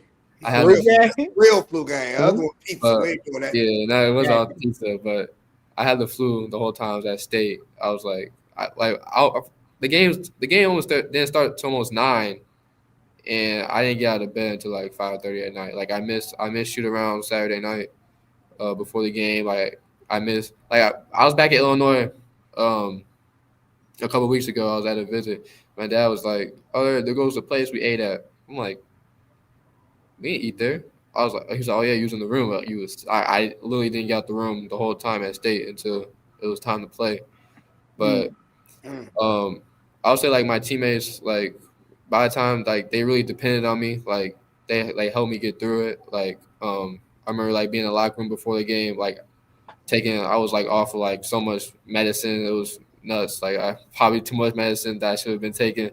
But I was off so much medicine, and like my guy Jack just sitting there next to me that I've been playing basketball with forever. Like he's like, "Come on, like bro, like just one more with us. Like you got to get through it." I was like, "Yeah," but obviously, but like just those words, it just shows like how much they depended on me. All right, so I got to pull this question up now. The chat asked it, I ain't asking. All right, so they said, was it ever a thought of you going prep with everybody in the state leaving? Their thought. I'll be lying if I say it wasn't a thought. Like obviously it comes up, like prep school. It's like prep schools are like recruiting like colleges now. Like they're hopping on Zoom calls with players, They're having players take visits and like they're flying players out. It's like it's basically becoming it's all a business now. So yeah, I'll be lying to tell you if it wasn't a thought. But I would say the main thing contributing to me staying is that I really not a lot of people can say they want a state championship. So I really want to win a state championship, and everybody's path is different. And I would say I have all my resources here. Like I have recovery stuff. I have people guiding me. I have obviously my family, my dad, my mom. That my mom always like. My mom's like, I'm not done raising you. Like I'm gonna use all my 18 years. Like, Shout out to the OG. Shout out Miss Davis. like, I'm using all my 18 years. Like she hates it when somebody comes up to her, is like let me take your kid like away from you before college. Like she doesn't want to hear that. Like that's the last thing she wants to hear. But yeah, I'll say I just have all my resources here. My family, my brother. I have like John at Spear, helps me a lot in the weight room. Zach Boster, Octavius Parker, my two trainers I train with in the gym. Shooting wise, like I feel like I'm developing at a good rate. And I mean, I've seen there's been guys. Obviously, Brunston was the last guy that's in this Lake County area to do a huge thing, like go to the league and stuff like that. Like you look at Christie, who was good. Both of the Christies made it really far, like are doing well in the pros. So like just looking at those examples help me like just get through every day. Like why can't I do it too? Like, Oh, can I piggyback off that? Last question. Yep, that's a good one too. Then, what do you? Because a lot of kids feel like they gotta go somewhere to be somebody. What do you got to say to all the kids that they parents be like, well, I'm taking my kid over here. We're going to go here. What do you got to say to everybody that's trying to go somewhere else? And you looking at it like, bro, whatever I need is right here. And you built it, though. Like, it ain't given to you. Yeah. I watched you since a shorty. I'm talking about putting up 40 in like third, fourth grade. You ain't never ran nowhere. Y'all stayed right here. Yeah. Paved the way. What do you got to say to the kids that think they got to go somewhere to get to where you're going? I wouldn't say I had anything to say to them, just that, like, I would say the main thing is just, like, make sure it's the right fit wherever you're going. Like, obviously there's pros and cons to both sides of it. Like, staying at home, I would say, like, the pros is, like, I have all my resources, family, I'm familiar with all the people here. Like, obviously, like, the pros of going away to prep school, obviously, like, they're playing – it's like playing Eli Bill every game. Like, obviously, you're playing against guys that are like, going to high major schools probably every night. Like I would say like just playing against better guys would be the pros of going prep. But like I would say just like whatever is like the best situation for yourself. Like I would say to the people like thinking about going away to school and stuff like that. But I feel like there's just nothing like playing in an environment like in a high school environment at like obviously like those games at Waukegan, like over 3,000 people in the stands, yelling whatever. You can't hear nothing going on. You're just playing basketball. Like you don't know what's going on. Just in a huge environment. Like I mean, nothing can beat that in a high school. Like that's one thing like college coaches have been talking about to me. Like, honestly, like but they probably say different to like prep guys. Like, yeah, well, I'm glad you're at prep school. Like you're playing against guys. Like you're getting ready to play against college guys. But they're saying to me like. They see like when they get high school kids that stay at their high school, like they thrive better under pressure because they've been in tough environments because now they're stepping in a college environment where there's 20,000 people in the gym. Or they play in tough environments where people are heckling at them and saying crazy stuff and playing basketball. Like that's what they're saying to me. Like they see that they just feel like I'm tougher and ready to go. Yeah. Before you get out of here, what would be your three goals for the year? Like personally, let's mix them. Let's mix them. Mix them. Number one, state championship. That's for sure. That's for sure. For sure. I would say the next two would be obviously win Mr. Basketball again. Woo. And I'll pair those two together. Win Mr. Basketball and Gatorade. Those are like. The win player of the year honors, and then I would say number 3. I think I'm pretty close to 2,000 points, so probably surpassed 2,000. Damn there, man. Get 3,000. That's tough. Man, Jaxson Davis, ladies and gentlemen, clap it up for him. Clap it up for him. The things I want to leave you with real quick before you go, yo, take everything out the game, man. Like, leave nothing. One thing I regret now, because listen, you're gonna go on to bigger and better things, but you will sit down one day and be like, damn, I should have just got 4,000. I don't want it I don't want you to leave nothing close for nobody. Go get everything. Go get everything. That's just what I want to leave you with. Go get everything. And obviously, with the school, you already know what to do. Pick the best fit for you. If the head coach ain't thirsty for you, don't even think about it. But I definitely want to tell you that because I'm gonna definitely put you top 3 so far in Lake County history. The accolades you got is crazy. So my thing is, I want to keep pushing this rhetoric. So I need you to get everything out the game so I can say he got 5,000 points. You know what I'm saying? So we appreciate you for being here, man. We hope to have you on here, hopefully during the season to kind of pick up where we at. But man, we appreciate you, man. Yeah, no, thanks for having me. Sure. All right, we're gonna chop it up with you, big fella. All right. No. All right, fellas. Fire, man.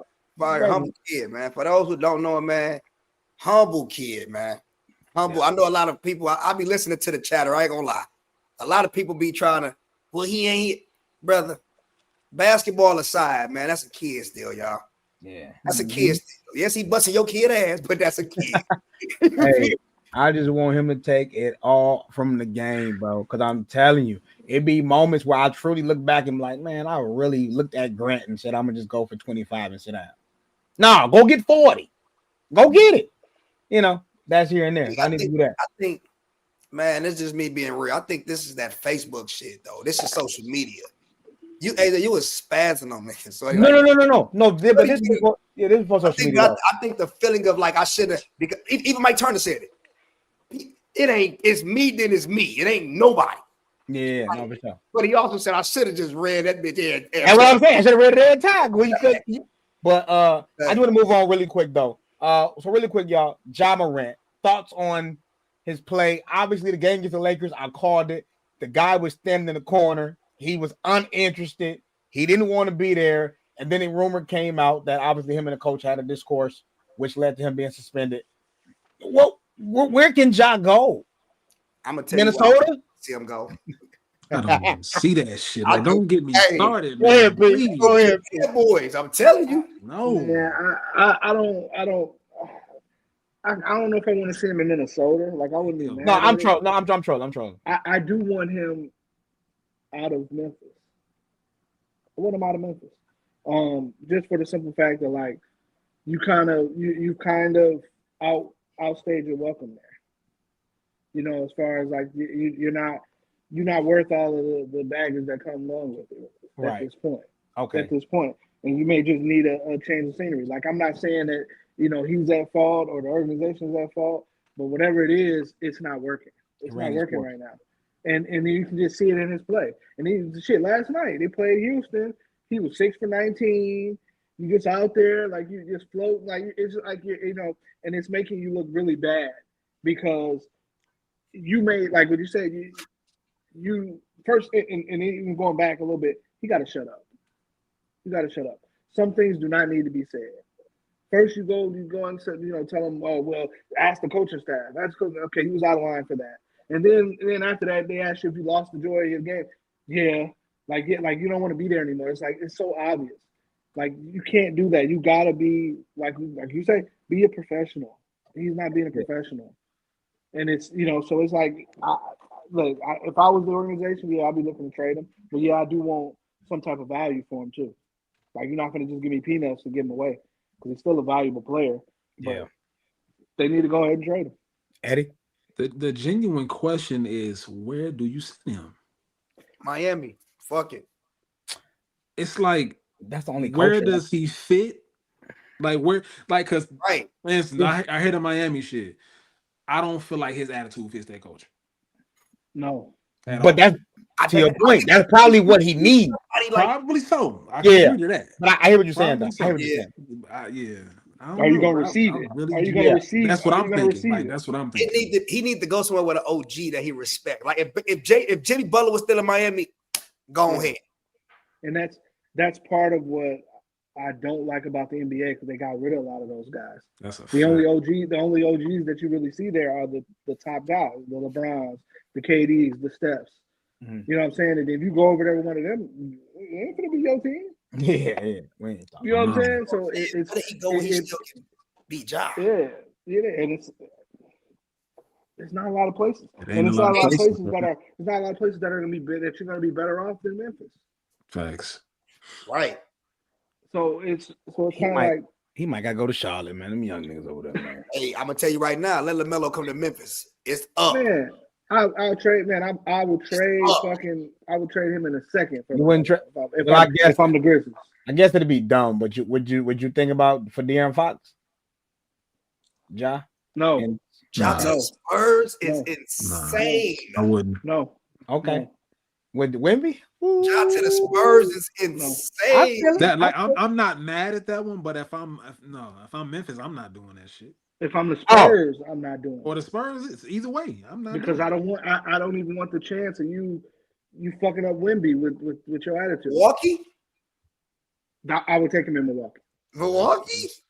Who the fuck you gonna trade for? Right, they don't have the pieces. Right. What? You gonna trade Milwaukee? What you gonna trade for? Yeah, right. So everybody but Memphis, bro. Brooklyn. You gonna make them die in Brooklyn? You gonna worse off. Man. You worse off. That's nasty. Worse off. I'm just thinking of places, bro, because I genuinely don't know where he's going. Chad ain't got nothing. Give us up. Hey, he's only averaging 20 and 27 and 3. 27 and 3 or 20? No, 27. 20 points. Man, I thought that boy he only averaging 27. Oh no. No. Yeah, his shooting percentage is bad. Like he's not Indiana. He's not interested. Hell no. You fuck around. No, too many guards. Okay, hold on. Send your ass to Toronto somewhere. Right, wherever he goes, gonna be next. Boston Celtics. I send him over. I thought about that, but no, I'll send his ass over there with Denver. Maul Murray and Cam, come on. You gonna put him with Jokic? Yeah, they gonna be shredding shit. That'll be Oops Central. That'll be crazy. That'll be crazy. Yeah. That'll be crazy. I like that. But unfortunately, with the part of being professional, the way this shit looking, what he doing, a lot of teams, a lot of organizations just not gonna want him. Could this? It's a naive question, y'all. So you don't gotta. Could this be like kind of the end of the Ja Morant? Because if he's in a sense of, I'm not finna pay you money to be this person. You talking about like blackball? Like lowballing them. Like I gotta look at his contract. What is his contract like? How many years left he got? What's his contract?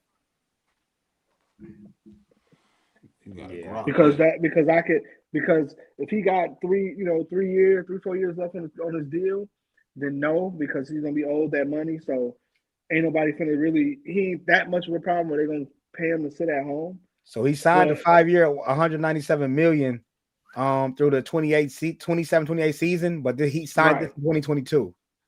Right. See, he still got 3 years left on that deal. So no, he's too young. You know what I mean? Ain't nobody can be paying him that type of money to sit at home like John Wall. That's toxic. You know what I'm saying? Ja Morant only 25, 26? Ja Morant, he's 26.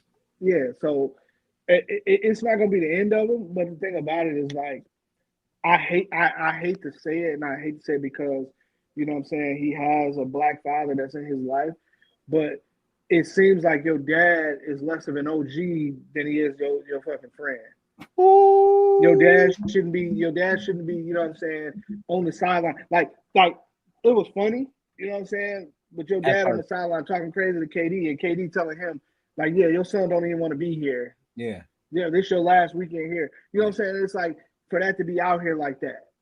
And if I was your dad, you had a whole ordeal a couple years ago with Shannon Sharp. We all ready to fight. Your ass should be sitting on that sideline shutting the fuck up. Shouldn't be. You go ahead. I'm sorry. I'm saying I was over it when he was matching with Usher on the sideline. Yeah, like what are you doing? You're a daddy, man. Yeah, because the thing is they saying he looked like Usher, so they brought Usher to a game and they both sat next to each other. And and you be sitting over there drinking, like obviously drinking. You be lit, you be doing shit like you drunk. You damn near be wanting to like you want to get the you want to be your son got. Yeah, you know what I'm saying. You trying to live in the. It's like bro, you got to living vicariously through his son. and that's part of it. I feel like that's part of why Ja is doing some of the things that he's doing and carrying himself the way he's carrying himself. Damn. Because you know what I'm saying, your dad ain't. It doesn't seem like his dad is like telling him like, hey bro, shake the fuck up. Like, hey, what you doing? You can't, you know what I'm saying? You risking a whole lot by acting like a brat, bro. Like, and usually I'm always on the player side and stuff like this. But what he's doing is like, bro, it's so unprofessional and so like juvenile. It's like it's hard to defend that. You can't defend it. Like, bro, you getting paid to play basketball. You may be upset about some shit, but it's a way to handle it. You can handle it behind closed doors. You don't need to go in the media like you throwing a temper tantrum because it's only going to make you look bad. It's only going to make you lose money. Thanks. And then, so it's a bad thing. That's what I'm saying. I would trade him. I would obviously trade him. Cut bait. We gotta hold people accountable because you had Jimmy Butler do this. And he's not just. I'm gonna be honest with y'all. Before the whole little players can do what they want, Muggs was scared to shake around this bitch. Muggs wasn't just tweaking. Yeah. Like the whole KD, Bron, everybody leaving. Like they gave Muggs a little doorway to start tweaking a little bit because everybody's starting to feel like they bigger than the program. Yeah. They pay so much money and the contracts are guaranteed. Unless I just do something. Man, this is my boy. I ain't gonna lie. Yeah. Boy right here, man. He reminds you of that one boy? No, sir. But even with Jimmy Butler, even with Jimmy Butler, like you say, even Jimmy Butler did this, but Jimmy Butler made it clear, hey, I want to go.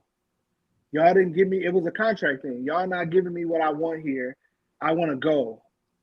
You know what I'm saying? It's not like where with Ja, it's like, well, they didn't play me the way they told me, like, you know what I'm saying? Ask the coach, they probably wouldn't play me if it was up to them. Or it's all this other like weird stuff, bro.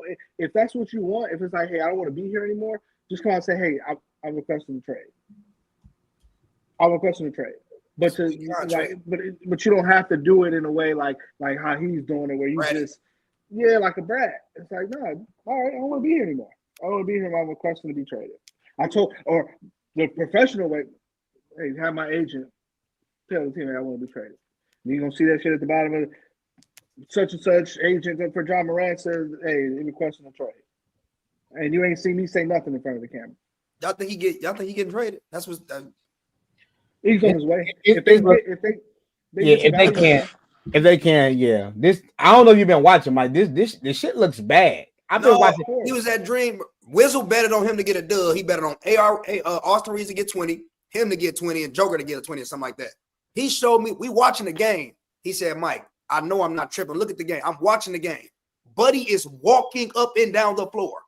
You play too fast to play like that. He ain't shooting the ball. He don't want to be there, bro. It's written on the wall.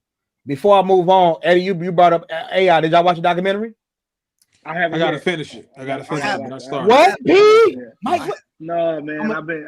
I'm one of them dudes, AJ. I want to let it marinate. Mike, it's been out for 4 months. Let me tell you this. Need five. I'm not gonna lie, bro. And I hate that these do this to me. I found a new love for AI, and I almost cried. I didn't know. I can't tell everything, but that's what I'm saying, AJ. You don't know. You just need talking. I did. Well, relax. I didn't know. Do y'all know Iver's story before I say something? Yeah. Okay, I knew a good majority of it. I didn't know they were trying to put Shorty in jail for that long. I thought it was like, I thought it was on some, you get 3 months, get up out of here. That judge was really on some, we're gonna give 9 of them joints, put it 15. Well, you a menace to society. You in a bowling alley. You a menace to society, man. I didn't know that, bro. I didn't know his mama went through all them petitions. I'm sitting here like there would have been no AI if. So now I'm gonna ask you a question, man. D-Wade don't come close to my boy, man. I had to fight to get to my boy. Man, he wasn't fighting both now either, though, man. Relax. But anyways, I found a new love and respect for AI. It's weird because I in the documentary it really shows a real street dude turn into a NBA player to where he's like a figure. It was weird because I'm watching it in that perspective. Like this is a, and then obviously they talking about how Jay Z and all the rappers want to hang out with him. It was just like, what the fuck? He's one of them. He's a regular person. Listen, bro. He's a regular person, but he's Iverson. I mean, it's like he made a name. I saw the little, it's always like a Mount Rushmore thing going on around the internet. You know what I'm saying? You see shit like that, and it was a Mount Rushmore of most influential players. I saw LeBron James on there, and then see Allen Iverson. Almost blew a head gasket. It was a trouble. It almost blew one, bro. It was it was clearly somebody that just didn't see it. You didn't see. You wasn't there because what he did, it can't be done again. Or they was born in 2010. My thing is the shit he did, you couldn't miss. No, you couldn't. The era of Allen Iverson and Kobe, you could. If you missed the commercials, bro. Like, come on, what? Hey, we gonna move on because we gonna talk about. Listen, I need y'all to watch the doc so we can talk about it. I'm gonna watch that. I already know. Last one of the night. Kevin Durant and Draymond Green beefing again. Eddie tired of it. Pretty much. KD came out on, I don't know if it was a podcast or it was Twitter, whatever. Pretty much saying that defense. He didn't say defense doesn't matter. He just said offense trumps defense when it comes to winning. Draymond fired back by pretty much saying we don't listen to guys who don't win, who's never been in a position to win. And then a regular person on Twitter said KD has 2 rings. What are you talking about? And then he said, well, who defense did he have in Golden State? And then pretty much another dude came out with the stats that Golden State didn't even have the top 10 defense in the NBA that year, but they were top 2 in offense. If they're not, was 1. What is y'all thing on this? Is Draymond, do he want to fight KD? What's going on, y'all? I'm gonna start with this, bro, because me and Nick talked about this the other day, bro. It's silly as hell. This is why I was mad at KD went there, because he let this shit. They not playing with Bron like that. No player that he came to play with is playing. This dude would never have said that because y'all got 2 friendly buddy. Yeah, people they can lie all they want. Muggs was scared of Kevin Durant, bro. You can't see the Slim Reaper. 1,000. I came over there with y'all, and let's be clear, those 2 that y'all won when I came, y'all wasn't getting that without me. Period. They probably wouldn't have got past the Blazers in the first round without him. He put his thumb, and it seems Clippers. They wouldn't got past the Clippers. I feel like some of it is he's salty at Kevin Durant for leaving, and you being one of the main reasons that he left. And because you know what I'm saying, I feel like he feels in his eyes like shit. We would have won more. Facts. We would have won more if he would have just stayed here. So yeah, he got some animosity towards him because it was like I'm the person that, you know what I'm saying, y'all blame for him leaving, and you kind of messed up my legacy a little bit because not messed it up, but it could have been greater because we would have won more if he would just stayed here. So I do think any little chance he gets, he try to take a shot at KD if he can. And because of that, and then the thing about it is, it's true though. In the NBA, offense does trump defense. All the rules favor offense. Like you know what I'm saying? Yeah, you can have a great defense or a really good defense when it matters. You know what I'm saying? And the only team that I can think of in the last 10, maybe 15 years, maybe 10 years, that has a great defense like that was OKC. But they had the leading scorer in the NBA as well, in the MVP. So it's like, yeah, the offense kind of trumped. You got a nigga averaging 32 a game. So it's like, yeah. So I get it. And Draymond, and then the thing about it too with Draymond, it kind of, his worth is mostly worth on defense. Yeah. So if you devalue defense, it's like you devaluing my worth as a player. Right. Facts. So I get it. I get it. But I would want to ask Draymond Green in Game 7. Do you think your defense kept y'all in the game or your offense? Right, you hitting all of their threes. When you dropped 30, when you made 7 threes in Game 7, blew the hell out of me, man. It was blown. But do you think it was your defense or offense? And let's not mention the last 5 minutes. Nobody played great defense, bro. Nobody could score the ball. Right. Nobody could score the basketball. LeBron James was missing bunnies. Steph and Clay was missing open threes. Iggy, like nobody could score the ball. The defense wasn't being played. to y'all point, I didn't think of it like that though, Pete, to where Draymond could be salty that like, yo, you fucked up my legacy in the sense of like I could have been on a different, different level. Yeah, I mean he gonna be first ballot, but he would be seen differently with having all those rings. He probably get more defensive awards because you're winning. Mm-hmm. So I can see that. Hey, Eddie, punching on people. Hey, and not to mention, shit. Look, cut him out. It was his fault. That just adds more to his rapport. Like that adds more to his legacy, because we all know, just based on the way things have been going with Draymond, if the Golden State Warriors decide to cut ties with that motherfucker, the league cutting ties with that motherfucker. It's over with. You're not going nowhere else, bro. Sorry. Miami might pick him up. Somebody might take him. Yeah. What Birdie say to what he say to him, Pete? You're not going to college or any fucking where if the Birdman don't win. Straight up, he ain't going nowhere. Okay, I'll say this though. I'll say this, Eddie, because to your point, right? I do think Golden State defense and IQ helps him out. You know, because he's getting older. Absolutely. If he goes somewhere else, I do think he takes a step back. But I think he gets picked up. If you go anywhere where it ain't flowing like that, he's barbecue. If I'm realistic enough, I'm not in no way calling Draymond trash. It's just the antics. You know what I'm saying? Yeah. He got to chill. He not. He not, bro. And he got a pod too. You feel me? He gets validated every time. Them pod play different now, boy. And I feel like that's weird too, because didn't they just do a pod together not long ago? That's why my issue is apologizing to each other. With Draymond. It's just like he's always looking for a reason to say something to KD. Like, why? And then my thing about it is, it's like you smart enough to know that KD did not. You really thought he said defense didn't matter though? Like that was, and then the little shots though. I'm not listening to nobody that don't like what you, my nigga. In my opinion, that's literally crazy. Because how could you say something like that to him? Like, come on, what? You ain't somebody talking. that never been in a position to win when he lost in the finals. Like I'm mine. You think he talking to Harrison Barnes or something, Joe? You know what I'm saying? It's Kevin Durant. No matter how many rings you win, it's gonna always be KD and Dre. Like I don't know who you think you is over me. Yeah. Your ego too high, King. You got to come down on that high horse. If you want Draymond, want to come on here and talk to us, that's cool, babies. I ain't gonna disrespect you too much.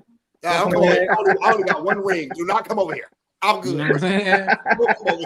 Come on, hey, we ain't no Euros. We ain't gonna do too much to it. We good, man. But nah, man. This has been another great episode of Upstanding Gentlemen, man. It's been lit.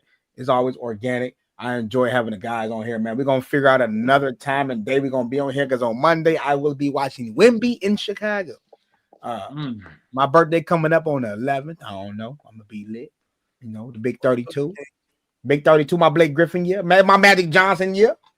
Yeah, I ain't want to show my age. I just almost showed my age right there. Before Magic Johnson. I just almost showed my age right there. This is my Blake Griffin year. Give it on. I mean, my Magic Johnson year. So we're gonna be lit. We're gonna be smooth, man. Appreciate y'all for locking in. We still got people viewing us now. We 2 hours and 20 minutes in. It's been lit. It's been real. Appreciate my guys, Eddie, Skino, P, and Miko for being here. It's been always real, as always. Yes, sir. Yes, sir. Stay elite. Everything I came for, everything I made for. Oh God. Oh God. Oh God. I'ma get everything I came for, everything I made for. Oh God. Oh God.